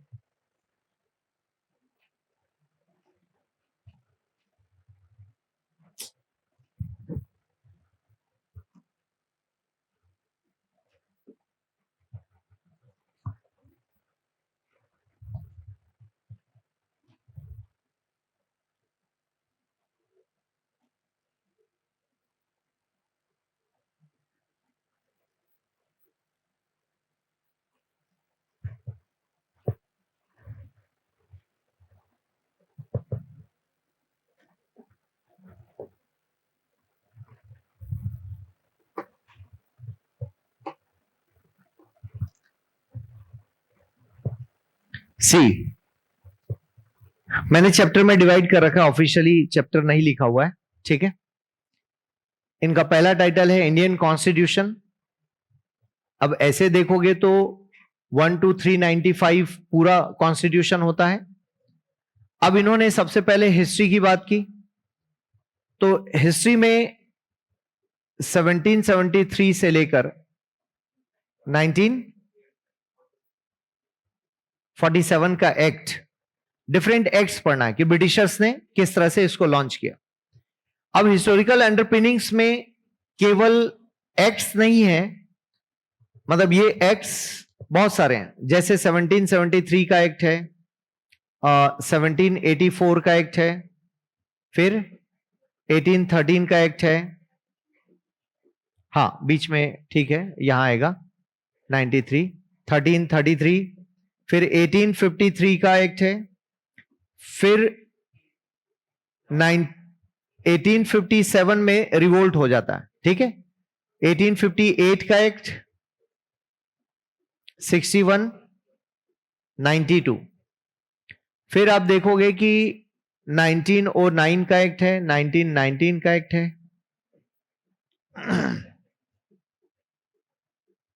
ये लास्ट। तो अब इस बीच बहुत सारी स्टोरीज हैं, so simply they are not just asking about the acts but details of your history, ये भी पूछ रहे हैं लोग, उस टाइम पीरियड में क्या हुआ, कैसे हुआ, क्या विजन था। और इसके लिए आप देखोगे जब आप पॉलिटी प्लस हिस्ट्री की एनसीईआरटी पढ़ते हो तो आपका स्ट्रॉन्ग बैकग्राउंड तैयार होता है, और ये करना पड़ेगा। मैं तो पढ़ाऊंगा, हिस्ट्री में हिस्ट्री पढ़ोगे।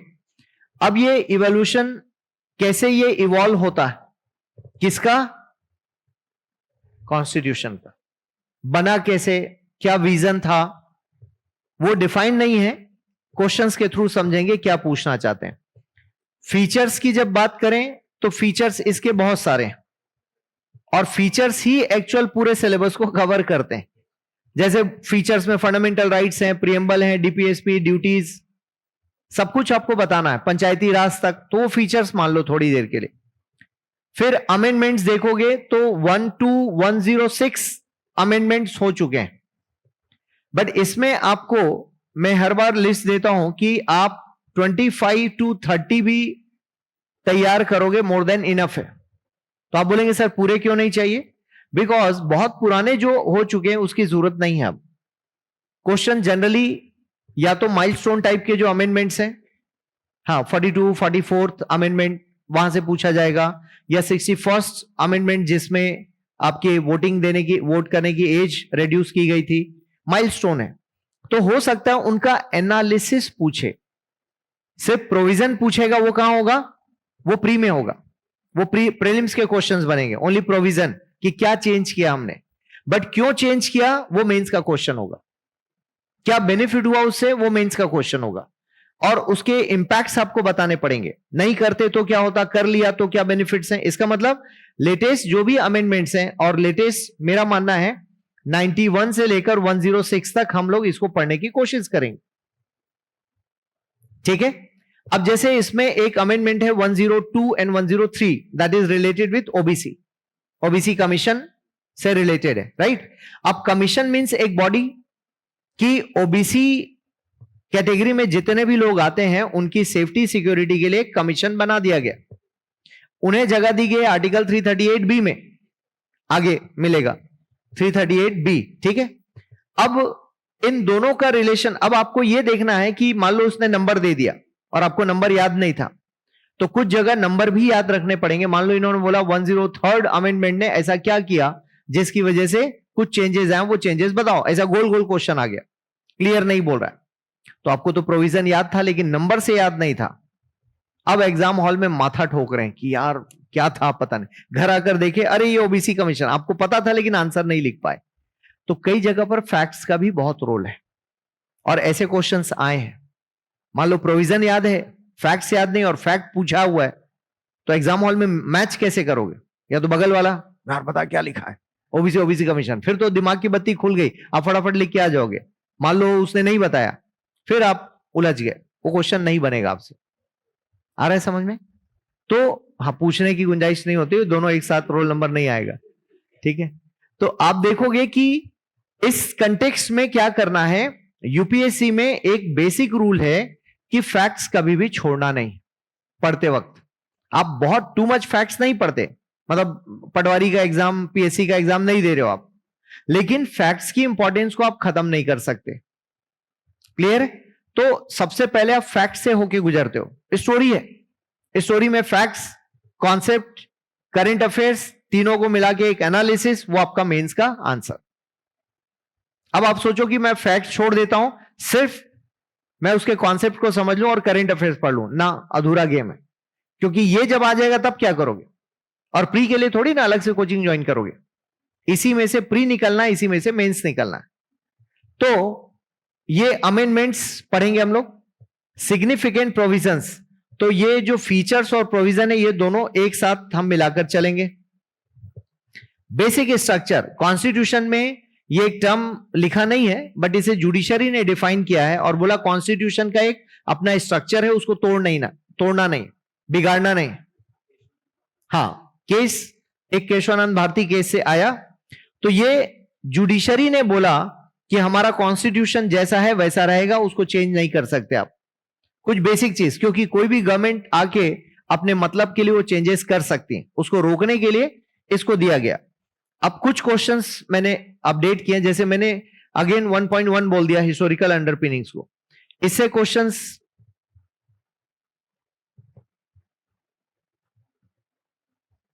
अभी वो दूसरी फाइल है, मैं इसको शिफ्ट कर रहा हूं तो पूरे क्वेश्चंस आए नहीं यहां पे। अब जैसे अमेंडमेंट का क्वेश्चन है, parliament's power to amend the constitution is a limited power and it can not be enlarged into absolute power. In the light of this statement, explain whether Parliament under Article 368 of the Constitution can destroy the basic structure of the Constitution by expanding its amending power. अब ये दो जगह से question आ गया, एक आपका amendment वाला और बेसिक स्ट्रक्चर, क्लियर है? मतलब दोनों जगह से आपको क्वेश्चन पूछ लिया अमेंडमेंट, हाँ, तो आप देखेंगे कि क्या ये अमेंडमेंट कर सकते हैं या नहीं कर सकते, ये पूछा गया। पीछे देखो फिर से, ये अमेंडमेंट था और लास्ट में बेसिक स्ट्रक्चर था, ये बेसिक स्ट्रक्चर और अमेंडमेंट दोनों को मिलाकर पूछ लिया। तो एक टाइम आएगा जब आपकी ये सारी बाउंड्रीज खत्म हो जाए, मैंने तो सब्जेक्ट की बाउंड्री खत्म करवा दी आपको, है ना, तो इंटरनल में आपको तो खत्म करना ही पड़ेगा, लेकिन फिलहाल अभी इसको अलग अलग करके हम समझ रहे हैं। तो क्वेश्चन फिर से देखो, पार्लियामेंट्स पावर टू अमेंड, तो अमेंडमेंट कौन करता है? पार्लियामेंट करती है कॉन्स्टिट्यूशन में, parliament is the supreme authority in this regard, is a limited power. अब ये लिमिटेशन कहां लिखा हुआ है? कॉन्स्टिट्यूशन में, क्लियर है? And it can not B enlarge into absolute power, मतलब कल को अपुनिच भगवान है ऐसा वाला नहीं होगा, मतलब उस मोड में प्रधानमंत्री नहीं आ सकते, ठीक है, कि मैं जो मर्जी वो कर लूं। जैसे अभी मैं 2-3 दिन पहले सोशल मीडिया में पढ़ रहा था, किसी ने बोला कि अब प्रधानमंत्री हमारे पुतिन टाइप हो जाएंगे। पुतिन टाइप मतलब पुतिन ने अनलिमिटेड पावर गेन कर लिया है, ठीक है, वो कायदे से आप देखोगे रशिया और अमेरिका में सिमिलैरिटी थी कि 4 4 8 ईयर्स, मैक्सिमम ट्वाइस। लेकिन रशिया में एक एडिशनल चीज थी कि आप 2 बार लगातार रहते हो, तीसरी बार में गैप लो, चौथी बार फिर बन जाओ, पांचवी बार फिर बन जाओ, फिर छठवीं बार में गैप लो, फिर बन जाओ। ऐसा वहां ओरिजिनल था। क्लियर है? 2 बार लगातार रहो, फिर गैप लेना है, फिर बन सकते हो। लेकिन पुतिन ने उठाकर उसको चेंज कर दिया, कहा मैं ही रहूंगा, जब तक है जान तब तक है पुतिन, है ना? ऐसा वाला उन्होंने अपने लिए कर लिया। तो लोगों ने डाउट किया कि मोदी भी उसी रास्ते पर थोड़ी ना चल रहे हैं, है ना? जोड़ तोड़ जो हो रही है, एकदम तोड़ तोड़ के ला रहे हैं सबको, आ जाओ भी, सब कमल फूल खिलता है, जिंदाबाद, ऐसा। तो आप देख रहे हो कि लोगों के मन में डाउट आ गया है कि अब प्लानिंग वही तो नहीं है। ठीक है, अब कुछ लोगों में जमीर बचा रहेगा तो नहीं जाएंगे वाला, तो लोग उनको भी चैलेंज कर रहे हैं, कहां तक जाओगे तुम? ठीक है, तो ऐसे बहुत सारी चीजें हैं जो हो रही हैं देश में, अभी उसका बहुत कैलकुलेट करना मुश्किल है, लोग जो लिखे हैं वो बता रहा हूं। तो वो कहां तक जाना चाह रहे हैं कि हो सकता है कि मैं अपना एब्सोल्यूट पावर ले लूं, कि जिसमें कोई लिमिटेशन ना हो। ठीक है, अब मान लो ऐसा हो गया तो क्या होगा? तो अभी की सरकार ये तो नहीं कर पाएगी, हमारे देश में कोई भी सरकार, फिर राहुल गांधी हो, मोदी हो, कोई भी हो, ये नहीं कर पाएंगे कि एकदम से उठा के वो लोग अमेंड कर देंगे, क्योंकि अमेंड करते ही पब्लिक सड़क पे आ जाएगी, इतना तो तय। ठीक है ना, उतर जाएंगे लोग रोड पे। इसलिए वो लोग क्या करेंगे, बाई रूल ही इसको मारने की कोशिश करेंगे। जैसे अभी सबसे इंपॉर्टेंट मशीनरी है जिसकी वजह से आप गवर्नमेंट को चेंज कर सकते थे, वो है इलेक्शन कमीशन, जिसको उन्होंने अपने पास रख लिया। तो अब आपको पता नहीं चल रहा है, अब आप डाउट में हो कि यार धांधली हो रही है नहीं हो रही है। तो अब आप तो रोड पे उतरे नहीं उस काम के लिए, ठीक है, लेकिन उन्होंने कर लिया जो करना था। ठीक है, ऐसे ही वो लोग कुछ कुछ चीजों को बदल सकते हैं। तो क्वेश्चन यही बोल रहा है कि क्या एब्सोल्यूट पावर में कन्वर्ट कर लेंगे? In this light of this statement explain whether parliament under article 368 of the constitution can destroy the basic structure of the constitution. अब ये 368 में ये नहीं बोला कि अमेंडमेंट है, देखो गौर से देखो, अमेंडमेंट शब्द का इस्तेमाल नहीं किया। क्लियर है? अब मान लो आपको ये नंबर याद नहीं है, तो आप इस क्वेश्चन को कर ही नहीं पाओगे। हाँ, अंडरस्टैंडिंग है तो बना सकते हो कि हाँ ये अमेंडमेंट, हालांकि फेमस आर्टिकल है। तो अब ध्यान रखना, मैंने तो आपको समझा दिया गवर्नमेंट के हिसाब से, आपको नाम नहीं लिखना है कि सर तो बोले थे मोदी का नाम बदलने वाले मोदी। क्लियर है? आपको न्यूट्रल रहना है, ये एनालिसिस के लिए है।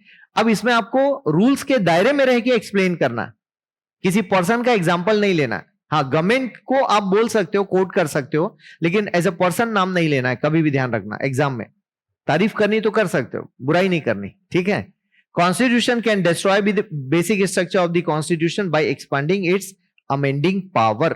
ठीक है, तो दो जगह से क्वेश्चन आ गया, तो लैंग्वेज क्या होगी वो समझो क्वेश्चंस में। ठीक है,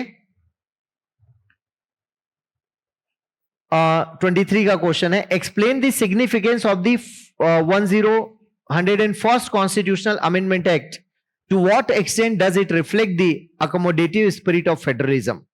अब देखो, मैंने यही बताया था थोड़ी देर के लिए, यदि आपको कंटेक्स्ट नहीं पता है तो आपके कंटेक्स्ट तो बोला नहीं है जीएसटी का, हाँ याद है तो अच्छी बात है। तो इसीलिए आपको फैक्ट्स भी याद होने चाहिए।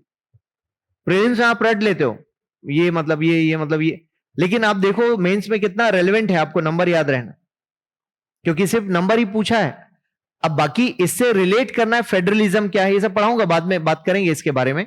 तो अभी क्वेश्चन समझते चलना है कि पूछ कैसा रहा। अब सिग्निफिकेंट प्रोविजन 18 का क्वेश्चन है, under what circumstances can the financial emergency B proclaimed by the president of India, what consequences follow when such a declaration remains in force. ये बहुत स्टैटिक टाइप का क्वेश्चन है, इसका करंट से कोई लेना देना नहीं। आ रहा है समझ में? लेकिन अब आप जब करंट ढूंढना शुरू करोगे, 18 का क्वेश्चन है, तो 18 में एज सच क्या हुआ था? नोटबंदी कब हुई थी? 16 में। ठीक है, तो 17 में ना पूछ के 18 में क्वेश्चन आया, क्योंकि फाइनेंशियल कुछ ना कुछ हो रहा है तो आपको ध्यान रखना है। तो इनडायरेक्टली करंट अफेयर से है, बट ये स्टैटिक टाइप का क्वेश्चन है। इमरजेंसी, उसमें भी फाइनेंशियल इमरजेंसी, बाकी इसके दो टाइप और भी इमरजेंसीज होते हैं, उसमें डायनामिज्म है। एक नेशनल इमरजेंसी और एक state emergency, and third one is financial emergency. 23 में पूछा है explain the constitutional perspective of gender justice, यही पढ़ाना है मुझे। अब देखो रेलेवेंट कॉन्स्टिट्यूशनल, अब ये जेंडर जस्टिस आपके सोसाइटी में भी है और क्वेश्चन आ रहा है यहां, क्योंकि बिना कॉन्स्टिट्यूशन के हमारे देश में कोई चीज नहीं, ठीक है। Gender justice with the help of relevant constitutional provision and case law. अब ये प्रोविजन जब बोल दिया, या तो आपको वो टाइटल सबके याद रहे या फिर नंबर से याद रहे कि आर्टिकल 15 में बोला है, आर्टिकल 23 में बोला है, 24 लाइक दिस। तो आपको ये नंबर भी याद होना चाहिए, साथ में प्रोविजंस भी याद होना चाहिए, दोनों चीजें। एंड ये शब्द जब जोड़ देता है केस लॉज, तो इसका मतलब है कि सुप्रीम कोर्ट या हाई कोर्ट ने अपने जजमेंट्स में जो कुछ कहा है वो भी हमें याद रखना। क्लियर है? ये लिखवाऊंगा आप लोग को कि कौन सा केस किस लिए फेमस है। इससे क्या होता है कि हाई कोर्ट सुप्रीम कोर्ट ने जो बोला, पहले ये वाला पार्ट सिर्फ लॉ के क्वेश्चन में, मतलब लॉ जिनका ऑप्शनल था उनको लिखना होता था, बट ये पॉलिटी में अब नया डायमेंशन है, आपको पढ़ना ही पड़ेगा। Right of movement and residence throughout the territory of India are freely available to the Indian citizen, but these rights are not absolute. तो सिटीजन्स को ये मिला हुआ है, कहीं भी चले जाओ और कहीं भी जाकर बस जाओ, लेकिन ये एब्सोल्यूट नहीं है। इसका मतलब आपको जो मिला है वो हर बार आप फॉलो ही करेंगे, वैसा नहीं है। देयर आर सर्टेन लिमिटेशंस, तो वो लिमिटेशंस आपको बताना है। ये भी 22 का है, स्टैटिक नहीं है, कुछ ना कुछ करंट में रहता है, जिसकी वजह से ऐसे क्वेश्चंस पूछे जाते हैं। आपको तो पढ़ना है, आप करंट नहीं भी पढ़ोगे तो भी बनेगा क्वेश्चन सब्जेक्ट पढ़ने से, बट आपको करंट के साथ याद रखना है। इससे क्या होगा कि आपको बेनिफिट ये होता है कि आप आंसर्स में एग्जाम्पल कोट कर सकते हैं, ठीक है। अब ये क्वेश्चन हमारा आर्टिकल 19 से पूछा, इसमें 2 रीजनेबल रेस्ट्रिक्शंस हैं, कॉन्स्टिट्यूशन में लिखा हुआ है कि एक, आप वहां नहीं जा सकते जो जनरल पब्लिक के इंटरेस्ट में है, आपको रोक दिया जाएगा जाने। जैसे कोविड के टाइम में आपको रोक दिया कि आप घर से बाहर ना निकलो, आपका फ्री मूवमेंट रोक दिया कि आपको इन्फेक्शन है दूसरों में फैलेगा, या उधर इन्फेक्शन है आप जाओगे तो इन्फेक्टेड हो जाओगे, इसलिए मना किया भीड़ में जाने से, तो फ्री मूवमेंट रोका ना आपका। फिर बोल रहे हैं कि जो ट्राइबल एरियाज हैं वहां जाकर आप जमीन नहीं ले सकते, अंडमान निकोबार में आप जाओगे तो सही, लेकिन उनके जगह पर आप रह नहीं सकते। जहां रेस्ट्रिक्टेड एरियाज है वहां आपको एंट्री नहीं लेनी। बहुत सारी ऐसी बिल्डिंग है, government building, ISRO, satellite, nuclear plants, जहां बिना परमिशन के जा नहीं सकते, तो आप जिद नहीं करोगे कि मुझे वहां घूमने जाना, फोटो खिंचाना है, सेल्फी लेना। डैम है, वहां बैन किया है सेफ्टी सिक्योरिटी को देखकर कि इधर नहीं जाना है। रिवर है, पानी फ्लो ऊपर जा रहा है तो आपको मना किया जाता है रिवर ब्रिज क्रॉस ना करें। तो बहुत सारी चीजें इसमें एड ऑन हो जाएंगी। इसी चीज को आपको सिंपल वर्ड्स में एक्सप्लेन करना है कि इसका मतलब क्या हुआ, ठीक है। तो ये बेसिक प्रोविजन है। अब फंडामेंटल राइट से क्वेश्चन है, अभी क्या पढ़ रहे हैं हम लोग, basic provision Indian constitution. Right to privacy is intrinsic to life and personal liberty and is inherently protected under article 21 of the constitution. अब इन्होंने बता दिया आपको, ठीक है, कि ये एग्जैक्टली क्या पूछ रहे हैं, ये बता दिया। अब ये क्वेश्चन नहीं है, ये स्टेटमेंट है। क्वेश्चन कहां है, explain in this reference discuss the law relating to DNA testing of child in the वॉर्म to establish its paternity. Answer in 250 words, 15 marks का, ठीक है। तो अब क्या है कि एक तो इसको एक्सप्लेन करो बोला है, उधर एक्सप्लेन करने बोला है, फिर दूसरा यह भी समझाना है कि लॉ क्या कहता है डीएनए टेस्टिंग का और क्यों करना था। Because privacy is your right. भाई हम समाज में भी ऐसा कहते हैं कि बच्चा किसका है ये ऑथराइज करने का राइट महिला का है। अब इसके कई मायने होते हैं, ठीक है। पहला मायने कि हस्बैंड निपट गया, मान लो महिला की दोस्ती कहीं और है, इसका मतलब रिलेशंस में खराबी, पहला एंगल इसका, जो अक्सर लोग मजाक में कहते भी है ना। सेकंड है कि वही डिसाइड करेगी कि ये बच्चा किसका है। समाज में इन जनरल हम बात करते हैं, तो जब आप बायोलॉजिकल फादर की बात करोगे तो of course DNA test is required, लेकिन सोशल फादर की बात करोगे जो उस बच्चे का लालन पालन कर रहा है, वो एक इमोशनल और सोशल मैटर है। मान लो थोड़ी देर के लिए किसी घर में घटना घट गई, फादर खत्म हो गए किसी तरह से, कुछ भी जो भी हो गया, अब उस बच्चे के ऊपर कोई हाथ रखने वाला नहीं, किसी ने आके बोला इस फैमिली की जिम्मेदारी मेरी थोड़ी देर के, तो अभी तो फादर वो हो गए। ये एक सोशल कंडीशन है। लेकिन जब हम प्राइवेसी से कनेक्ट करते हैं और महिला बोले कि भाई ये मेरे घर में जो बच्चा पल रहा है ये मैं इसके लिए जिम्मेदार हूं, ठीक है, और इसे कोई और डिसाइड नहीं करेगा, और मैं वो टेस्ट होने नहीं दूंगी कि कौन है, क्योंकि दिस इज माई राइट, और मेरी बॉडी में क्या है ये मेरा अधिकार है, कोई और इसको छेड़ नहीं सकता। और मैं क्यों, मान लो मुझे नहीं डिसाइड करना है कि इसका फादर कोई नहीं, so again this is my right, this is my privacy. लेकिन अब प्रॉब्लम कहां पर आती है, अब इसके आगे प्रॉब्लम आती है, क्योंकि हमारे देश में इतना बोलने से काम चलता नहीं। क्लियर है? अब वो बच्चा जब जन्म लेगा तो अभी तो महिला के फंडामेंटल राइट से प्राइवेसी तक, अब बच्चे ने जन्म ले लिया, बच्चा बड़ा होगा बोलेगा मेरा भी राइट है फादर को जानना, this is my fundamental rights to know about my parents including my father. तब क्या करोगे आप?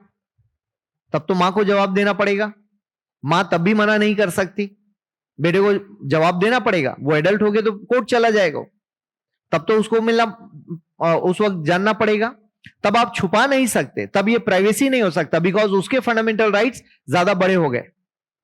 तो दो फंडामेंटल राइट्स में से कौन सा सुपीरियर है कौन सा इंफीरियर है उस टाइम पीरियड में, ये सिचुएशन डिसाइड करेगी। हाँ है, ये बहुत कई बार हो चुका। जैसे एक महिला ने, नारायण दत्त एनडी तिवारी फेमस नाम है कांग्रेस में, तो वो सीएम भी रहे, बाद में गवर्नर भी हुए। तो महिला ने एक टाइम के बाद ओपन किया कि ये बच्चा उस फला व्यक्ति का, वो सीएम जैसे आदमी, ठीक है ना। अब वो बहुत दिनों तक डिनाई करते रहे, माना ही नहीं उन्होंने। तो अब वो बच्चा जो भी था, अब उस वक्त मलाफाइड आ गया हो उसके दिमाग में, या आया हो कि भैया अब इससे प्रॉपर्टी ले ही लेता हूं, यही मेरे पिता हैं। अब वो आदमी पॉलिटिशियन है, सीएम गवर्नर रह चुके हैं, बहुत बड़ा कद है उनका, तो ठीक है, हर आदमी सोचता है हम बेनिफिट लें। महिला भी सोचती होगी कि ठीक है भाई, ऑफिशियल तो आप ही फादर हैं, तो आप दो हिस्सेदारी उसमें, ठीक है। तो अब मामला कोर्ट तक पहुंचा, कोर्ट ने परमिशन दिया, तो उसमें भी वो जो एनडी तिवारी थे उन्होंने मना कर दिया, गेट वेट बंद कर दिया, मैं डीएनए नहीं दूंगा। हाँ, बहुत मजाक बना उनका कि जब आप, मतलब गलती आप मानो नहीं मानो, आपको डीएनए टेस्ट तो देना पड़ेगा, कोर्ट का ऑर्डर है, कोर्ट ने फाइनली दिया, देन ही गेव, और फाइनली टेस्ट में पता चला वो बच्चा ही नहीं का, ठीक है। अब वो एस्टेब्लिश हो गया, अब जब एस्टेब्लिश हुआ तो आपको राइट्स भी देने पड़ेंगे, क्योंकि आप समाज में रह रहे हो ना, आप जंगल में नहीं रह रहे हो कि जो मर्जी वो कर लो, लॉ के ऊपर आप नहीं जा सकते। तो प्राइवेसी एक टाइम तक ठीक है, उसके बाद लॉ काम करता है। तो इसीलिए बोला कि डीएनए टेस्टिंग का जो लॉ है और उसके पैटर्निटी को एस्टेब्लिश करने के लिए किन हालात में जरूरी। तो अब आप, ये तो अभी बेसिक जनरल डिस्कशन में आप समझ गए, मैं जितना समझा रहा हूं आपको समझ में भी आ रहा है, लेकिन इसका जब आंसर लिखना होगा systematically, then it is very important कि आर्टिकल 21 क्या है पहले डिटेल में समझेंगे, फिर उसका एक हिस्सा निकाल के आंसर में डालना। This would be your answer. अब ये करंट का क्वेश्चन है, करंट के डिस्कशन में है ये, डेफिनेट तौर पर। हाँ हाँ, डालना है ना, जो भी केस लॉ है, बिकॉज देखो 250 का है, तो केस तो आएंगे, 2-3 केसेस आएंगे कि इस केस में सुप्रीम कोर्ट ने ऐसा बोला, इस केस में, और उसी को इंटरप्रेट करना है आपको। इंटरप्रिटेशन है बेसिकली, राइट्स और कॉन्स्टिट्यूशनल प्रोविजन और एग्जिस्टिंग लॉज क्या कह रहे हैं, और क्यों जरूरत पड़ी पैटर्निटी को प्रूव करने की। महिला के तो राइट है, मैंने बताया, महिला जब तक बोल रही कि भाई मुझे नहीं बताना किसी को, it's okay, that is your life. लेकिन जब समाज में वो बच्चा क्वेश्चन उठाएगा तब क्या, जैसे बहुत सारी सिंगल मदर होती, ठीक है, तो उस बच्चे का पता भी नहीं वो बच्चा किसका है, आप कहां से लेकर आए, कहीं से आप, है ना, ऑर्फन से बच्चे को लेकर आए, गोद ले लिए, तो उसमें रूल यही होता है कि बच्चे को डिस्क्लोज नहीं करना। और बच्चा बड़ा होकर जब जान लेता है, और अक्सर ऐसे केसेस में होता है, या तो पहले ही बता दो उसको, और या क्योंकि वो साइकोलॉजिकल थोड़ा तो क्लैश होगा उसका, क्योंकि जब उसको अचानक से पता चलेगा कि ये मेरे माँ बाप नहीं है, तो एक साइकोलॉजिकल अचानक से उसको स्ट्रोक आता, अरे मतलब ये जो लोग हैं मेरे माँ बाप, इसका मतलब कोई और थे। तो हो सकता है उसका अचानक से वो प्यार मोहब्बत जाग जाए अपने माँ बाप के लिए ओरिजिनल, तो ढूंढने निकलेगा। वो रिकॉर्ड चेक करेगा, तो हो सकता है कहीं पर हो कहीं पर ना हो, देना अलाउड नहीं है, बहुत सारी बातें हैं उसमें, ठीक है ना। फिर ये प्राइवेसी हो, दुनिया भर के सारे लॉस काम करते हैं, लेकिन एक तरफ उसके इमोशंस और एक तरफ लॉस, और जब ढूंढना चाहेगा तब क्या होगा। अब उस मां की हालत सोचो जो उसको बचपन से पाली है, बिल्कुल वो जब छोटा से ही आया था, और अचानक वो देखती है कि अच्छा मेरे लिए इमोशंस थोड़े साइड हो गए, कोई और आ गया उसकी जगह, इसके अपने ओरिजिनल माँ बाप के इमोशंस इसको ढूंढ रहे हैं, मतलब ये ढूंढ रहा है, तो उसको तो दुख होगा ना, कि वो बचपन से उसको पाल रही है, और वो यही सोच के लाई थी कि इसके कोई माँ बाप नहीं, मैं उठा ले, तो वो उस हद तक तो पहुंचेगा। हाँ, बाद में हो सकता है कि इमोशनली बोलेगा नहीं नहीं आप ही मेरी माँ हो, वो तो नहीं है इस दुनिया में, एक्सीडेंट में खत्म हो गए, लेकिन उसके बावजूद भी उसका एक सिंगल अटैचमेंट बचा रहेगा वहां से, वो एक तार तो जुड़ा है उसका। क्लियर, उस चीज को आप खत्म नहीं कर सकते, क्योंकि जो बायोलॉजिकल, क्योंकि ह्यूमन बीइंग में वो पावर है, वो बायोलॉजिकल कनेक्शन जो बना हुआ है उसको आप तोड़ नहीं सकते इमोशन से। हाँ, इमोशंस की वजह से रेस्पेक्ट हो सकती है, बट आप तोड़ नहीं सकते। एनीवेज, तो टॉपिक समझ पा रहे हैं कैसे क्वेश्चंस आएंगे पॉलिटी में। Now basic structure, Indian Constitution exhibits centralizing tendencies to maintain unity and integrity of the nation. Elucidate in the perspective of the Epidemic Diseases Act 1897 the disaster। अच्छा, कुछ क्वेश्चन मैंने गड़बड़ कर दिया, नहीं ये यहां पर नहीं आना था।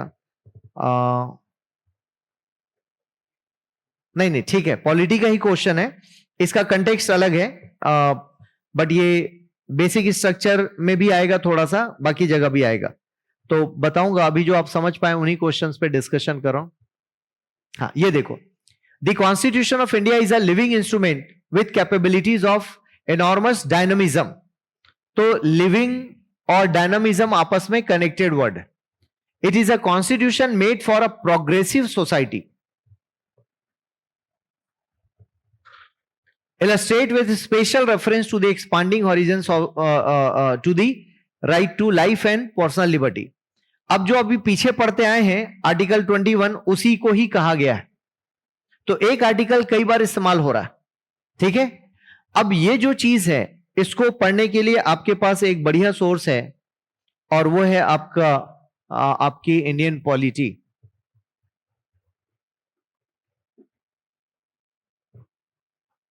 Sorry, constitution.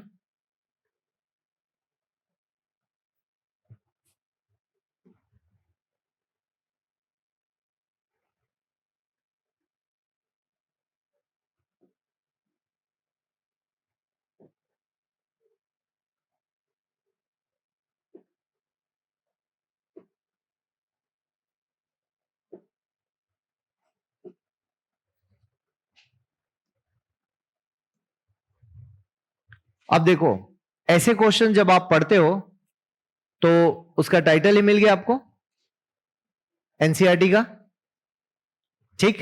ये आई थिंक 9th नहीं 11th की NCERT, constitution as a living document. और क्वेश्चन आप देखो, Indian constitution exhibits the constitution of India is a living instrument with capabilities of enormous dynamism, ठीक है। अब यहां पर क्या लिखा है वो देखो, तो इसीलिए आपको एनसीईआरटी पढ़ना बहुत इंपॉर्टेंट है। आर कॉन्स्टिट्यूशन स्टैटिक, पहले इन्होंने पूछ लिया, ठीक है। उसके बाद धीरे धीरे करके ये पूरा डिस्क्लोज करते हैं कि ये डायनामिक कैसा है और इसमें किस तरह से उसको लिविंग बनाया गया है, वो सारी चीजें इसमें दी गई। तो अप्रॉक्स 24 पेजेस का ये कलेक्शन है, और भी चीजें हैं इसमें। आर्टिकल 368 भी समझना है कि वो अमेंडमेंट करने की बात कैसे करता है ना। फिर इसमें पूरी स्टोरी है। The makers of the constitution were aware of the fact that there may be some faults or mistakes in the constitution. They knew that the constitution could not be totally free of errors. गलती हो सकती तो change करने का button भी लगाना पड़ेगा। Whenever such mistakes would come to light, they wanted to constitution to be easily amended and to be able to get rid of these mistakes. Then there were some provisions in this constitution that were of temporary nature, and it was decided that this could be altered later on once the new parliament was elected। Clear है? New parliament 52 में election होते हैं, 2 साल चलते हैं और election से नई गवर्नमेंट आती है, फिर से नेहरू जी प्रधानमंत्री बनते हैं। उस वक्त माना कि उधर हम बदल देंगे, अभी चलने दो जो प्रोविजन बन गया। हालांकि कुछ चेंज हुआ, कुछ नहीं हुआ। States could not be change without the consent of the states, मतलब पावर ऑफ द स्टेट। आप देखोगे छत्तीसगढ़, एमपी, ये लोग मिलके नहीं बदल सकते। Some other features were so central to the spirit of this constitution that the constitution makers were anxious to protect these from change. These provisions had to be made rigid. This consideration led to different ways of amending the constitution. तो ये पूरा chapter आपके लिए important है कि ये 3 तरीके हैं अमेंडमेंट करने के, ये भी बता दिया मैकेनिज्म। और फिर ऐसा करके ये प्रोविजन डालते डालते इन्होंने फाइनली आपको बताया कि कैसे चेंज हो रहा है, वो बताया। मतलब फॉर्मूला क्या है, मेजॉरिटी मतलब उतने लोगों की सहमति होगी तब चेंज होगा, ये भी बता दिया यहां पर। और फिर why have there been so many amendments, इतने सारे अमेंडमेंट्स की जरूरत क्यों पड़ी। तो आप बता रहे हो, देखो 106 टाइम्स हो चुका है, ये भी बता दिया गया जो मैंने अभी आपसे शेयर किया। और उन अमेंडमेंट्स में क्या क्या हमने किया उसका भी इन्होंने थोड़ा थोड़ा दिया, और अब तक क्या क्या हम लोगों ने चेंज किया, किन एरियाज पे ज्यादा अमेंडमेंट किए, ये पूरा डिटेल है। और अमेंडमेंट्स थ्रू पॉलिटिकल कंसेंसस, और फिर इन्होंने बताया basic structure and evolution of the constitution, ये आपका टाइटल भी है सिलेबस में, ठीक है। और इसके बाद review of the constitution, then constitution as a living document, what does it mean. तो समझ में आ रहा है एनसीईआरटी की इंपॉर्टेंस क्या है। अब ये चीज जो इतना आपने 24 पेज में पढ़ा, ये आपके लक्ष्मीकांत में नहीं है। और जब आपको लगे कि sir Laxmikanth is enough, no, that is not enough.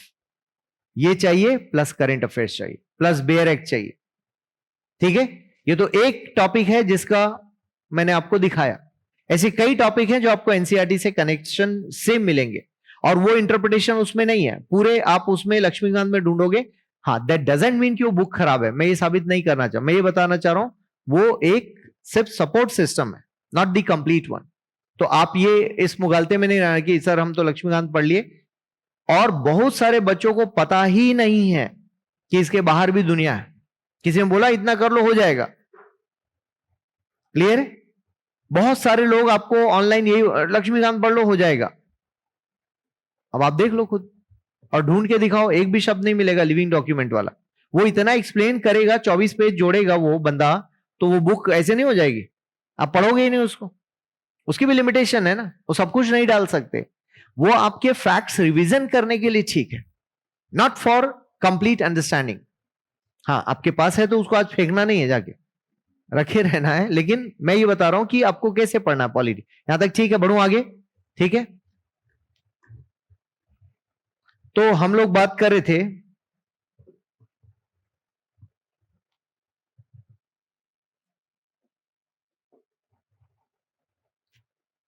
Basic structure पे भी क्वेश्चंस हैं। नाउ चैप्टर 2, अब मैंने चैप्टर्स का नाम दिया है, ध्यान रखना, functions and responsibilities of the union and states. अब यूनियन गवर्नमेंट जब हम कहते हैं तो यूनियन तो पूरा देश ही कहला रहा है, उसके बावजूद भी यूनियन बॉडी है, सेंट्रल गवर्नमेंट भी आप कह सकते हो। यूनियन क्यों बोला बाद में समझेंगे। और हमारे पास डिफरेंट स्टेट्स है, ठीक है। तो दोनों के लिए अलग अलग प्रोविजन है, ये भी एक रीजन है कि कॉन्स्टिट्यूशन हमारा बड़ा हो गया। Functions and responsibilities of the states, मतलब इसी का ही है, ये यूनियन के लिए था, यहां हटा के मैंने यहां ले लिया। तो दोनों के आपको बताने पड़ेंगे। Issues and challenges pertaining to the federal structure, तो फेडरल जब हम बोलते हैं तो ये कंप्लीट स्ट्रक्चर को फेडरल कहा जाता है, जिसमें सेंट्रल स्टेट्स दोनों शामिल है। Devolution of powers and finances up to local level, तो हमारा देश इस तरह से आपको दिखता है, यूनियन गवर्नमेंट और central government, state government and local government. तो ये जो फाइनेंसेस है ये इन्हीं के लिए बात हो रही है। तो तीनों स्ट्रक्चर को आपको डिटेल पढ़ना है, union government, state government and local government. Local में 2 हैं, urban local bodies and rural local bodies, panchayati raj and municipalities, right. और स्पेसिफाई किया आपको, क्या बोला है, powers and finances up to local levels and challenges. तो 3 वर्ड पे ज्यादा फोकस करना है, पावर, फाइनेंसेस एंड चैलेंजेस। ठीक है, तो ये एक टॉपिक आएगा। देन इसी का फंक्शंस हो गया। और अब क्वेश्चंस देखो क्या है। The growth of cabinet system has practically resulted in the marginalisation of the parliamentary supremacy. Marginalisation मतलब जिसको साइड होना, साइड लाइन बोलते हैं हम, है ना। तो पार्लियामेंट्री सिस्टम साइड हो गया है क्योंकि कैबिनेट सिस्टम स्ट्रांग हो गया है। तो 24 का क्वेश्चन है, ये थोड़ा सा इन्होंने मोदी गवर्नमेंट को क्रिटिसाइज किया। यूपीएससी ऐसा कर लेती है, बहुत डेयरिंग के साथ पूछ लेते हैं लोग सवाल। तो अभी ये बोल रहे हैं कि पार्लियामेंट सुप्रीम होनी चाहिए थी, अभी कैबिनेट सुप्रीम हो गया, बिकॉज पार्लियामेंट एक बॉडी तो है और पार्लियामेंट से ही निकलकर हमारी गवर्नमेंट एग्जीक्यूटिव बनती है। इसको आप लेजिस्लेचर और पार्लियामेंट कहते हो। और एग्जीक्यूटिव एक बॉडी है जिसमें आप देखोगे काउंसिल ऑफ मिनिस्टर्स काफी स्ट्रांग होते हैं, इसका एक छोटा सा पार्ट होता है कैबिनेट, तो इसको स्ट्रांग बोला जा रहा है। क्लियर है, समझेंगे इसमें। तो ये करंट से रिलेटेड है, कैसे उसको स्ट्रांग बोला। Then functions and responsibility of state, ये सब अभी डाला नहीं इसमें question. How far do you think cooperation, competition and confrontation, triple C, have shaped the nature of federation in India? Cite some recent examples to validate your answer. Recent बोल रहा है मतलब 20 के आसपास का। और ये तीनों सी कहां लिखे हैं?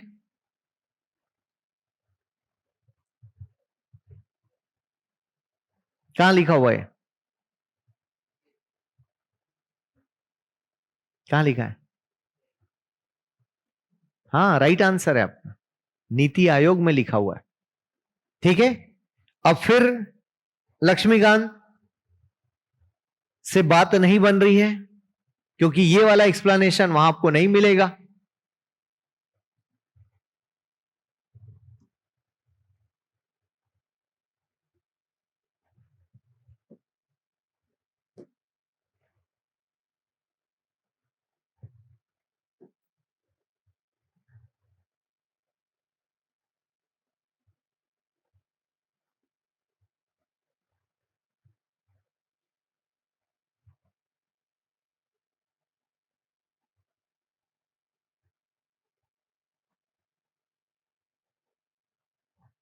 ठीक खुला है क्या? नहीं नहीं, एक मिनट। कॉम्पिटिटिव फेडरलिज्म,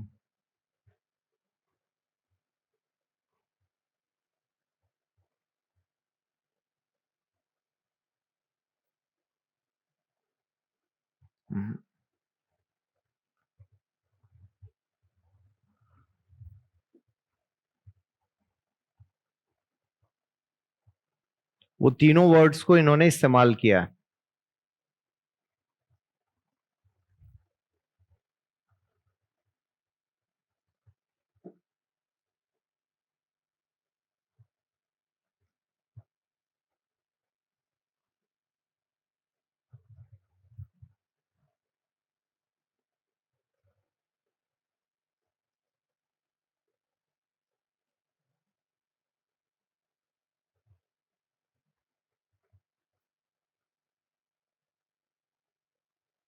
वो यहीं के वर्ड्स हैं, मैं एग्जैक्ट उस पेज पे नहीं पहुंच रहा हूं जहां पर ये लिखा हुआ है।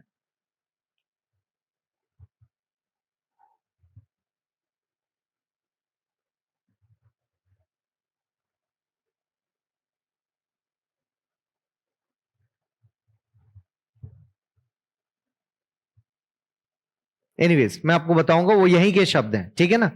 तो दैट डजंट मीन कि इसको पूरा रटना है आपको, बट ये ध्यान रखना है कि ये ले कहां से रहे हैं और कहां से वो चीजें निकल कर आ रही हैं। ठीक है, कंपटीशन तो देखा आपने, कंपटीशन लिखा हुआ है, ये टर्म आया ही इनके आने के बाद है, नीति आयोग से जुड़ा हुआ टर्म है और इनके आने के बाद इस टर्म को हम देख पाते हैं।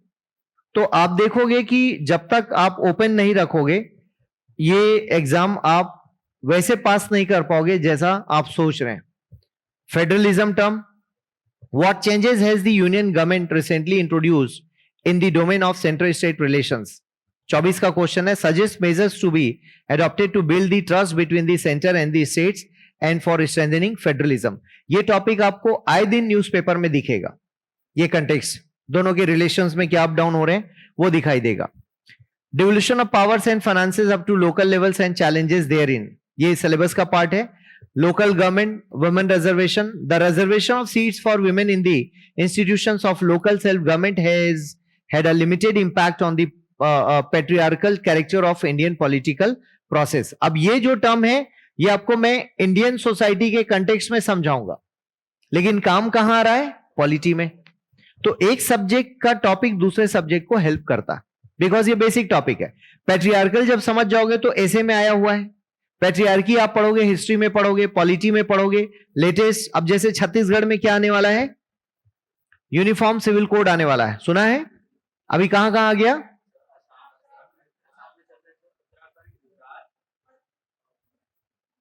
दो स्टेट में आया हुआ है। गो वाला अलग मॉडल का था, पहले उत्तराखंड, गुजरात और असम और छत्तीसगढ़, मतलब बीजेपी रूल्ड स्टेट में ज्यादातर ये चीज आपको दिखाई देगी, राइट। तो आप देखोगे जब हमारे यहां पर बात होगी किसके लिए, हमारे यहां जब हम यूसीसी की बात करेंगे या किसी भी स्टेट में, तो वहां पर पैट्रियार्कल सोसाइटी को हम तोड़ते हुए नजर आएंगे, क्योंकि इसमें प्रॉपर्टी का राइट क्या होगा? इक्वल बेसिस पर दिया जाएगा। क्योंकि जब यूनिफॉर्म सिविल कोड की बात होती है, मतलब सभी धर्मों में सिविल कोड अलग अलग थे, खासकर शादी, प्रॉपर्टी, बच्चे, ये तीनों से जुड़े हुए मामले। तो प्रॉब्लम सबसे इंपॉर्टेंट है, प्रॉब्लम तो नहीं बोलना चाहिए, शादी प्रॉब्लम कैसे है, लेकिन शादी में प्रॉब्लम आने की वजह से आप देखोगे बाकी प्रॉब्लम्स आती हैं, ठीक है। जैसे अभी हमने देखा डीएनए टेस्टिंग, तो वो मैरिज से ही रिलेटेड है। बच्चा किसका, तो अगेन मैरिज से रिलेटेड है। प्रॉपर्टी किसको जाएगी, तो मैरिज से ही रिलेटेड। तो ये सारी चीजें एक जगह से कनेक्टेड है, वो मैरिज, ठीक है। तो मैरिज को लेकर हम कॉमन रूल चाहते थे, इसी को यूनिफॉर्म सिविल कोड बोला गया, जो अब तक ऑफिशियली देश में पास नहीं हुआ है, क्योंकि उसको पास कराना थोड़ा टीडियस जॉब है। तो गवर्नमेंट ने सोचा क्यों ना हम बीजेपी रूल्ड स्टेट सब लोग मिलकर कर लें, बाद में सब लोग सब जगह हो ही जाएगा, तो फिर नेशनल लेवल पर ले आएंगे।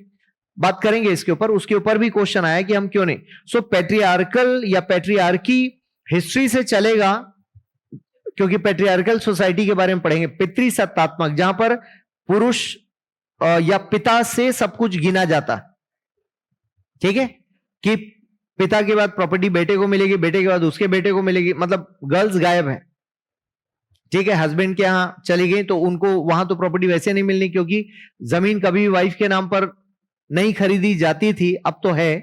तो आप देखोगे उसमें उनका राइट नहीं था, क्योंकि वहां पति को कहां से मिला, उनके पिताजी से।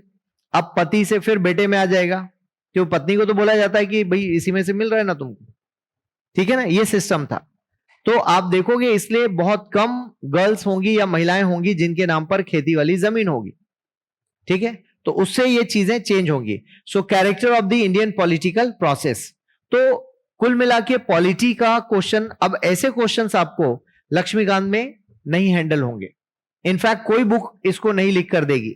ये करेंट का डायमेंशन है, प्लस ओवरऑल जो आपने पॉलिटी पढ़ा है उसकी क्लैरिटी से ये क्वेश्चंस बनेंगे, ठीक है। तो आप ब्रेक ले लो, फिर इसको कंटिन्यू करते हैं।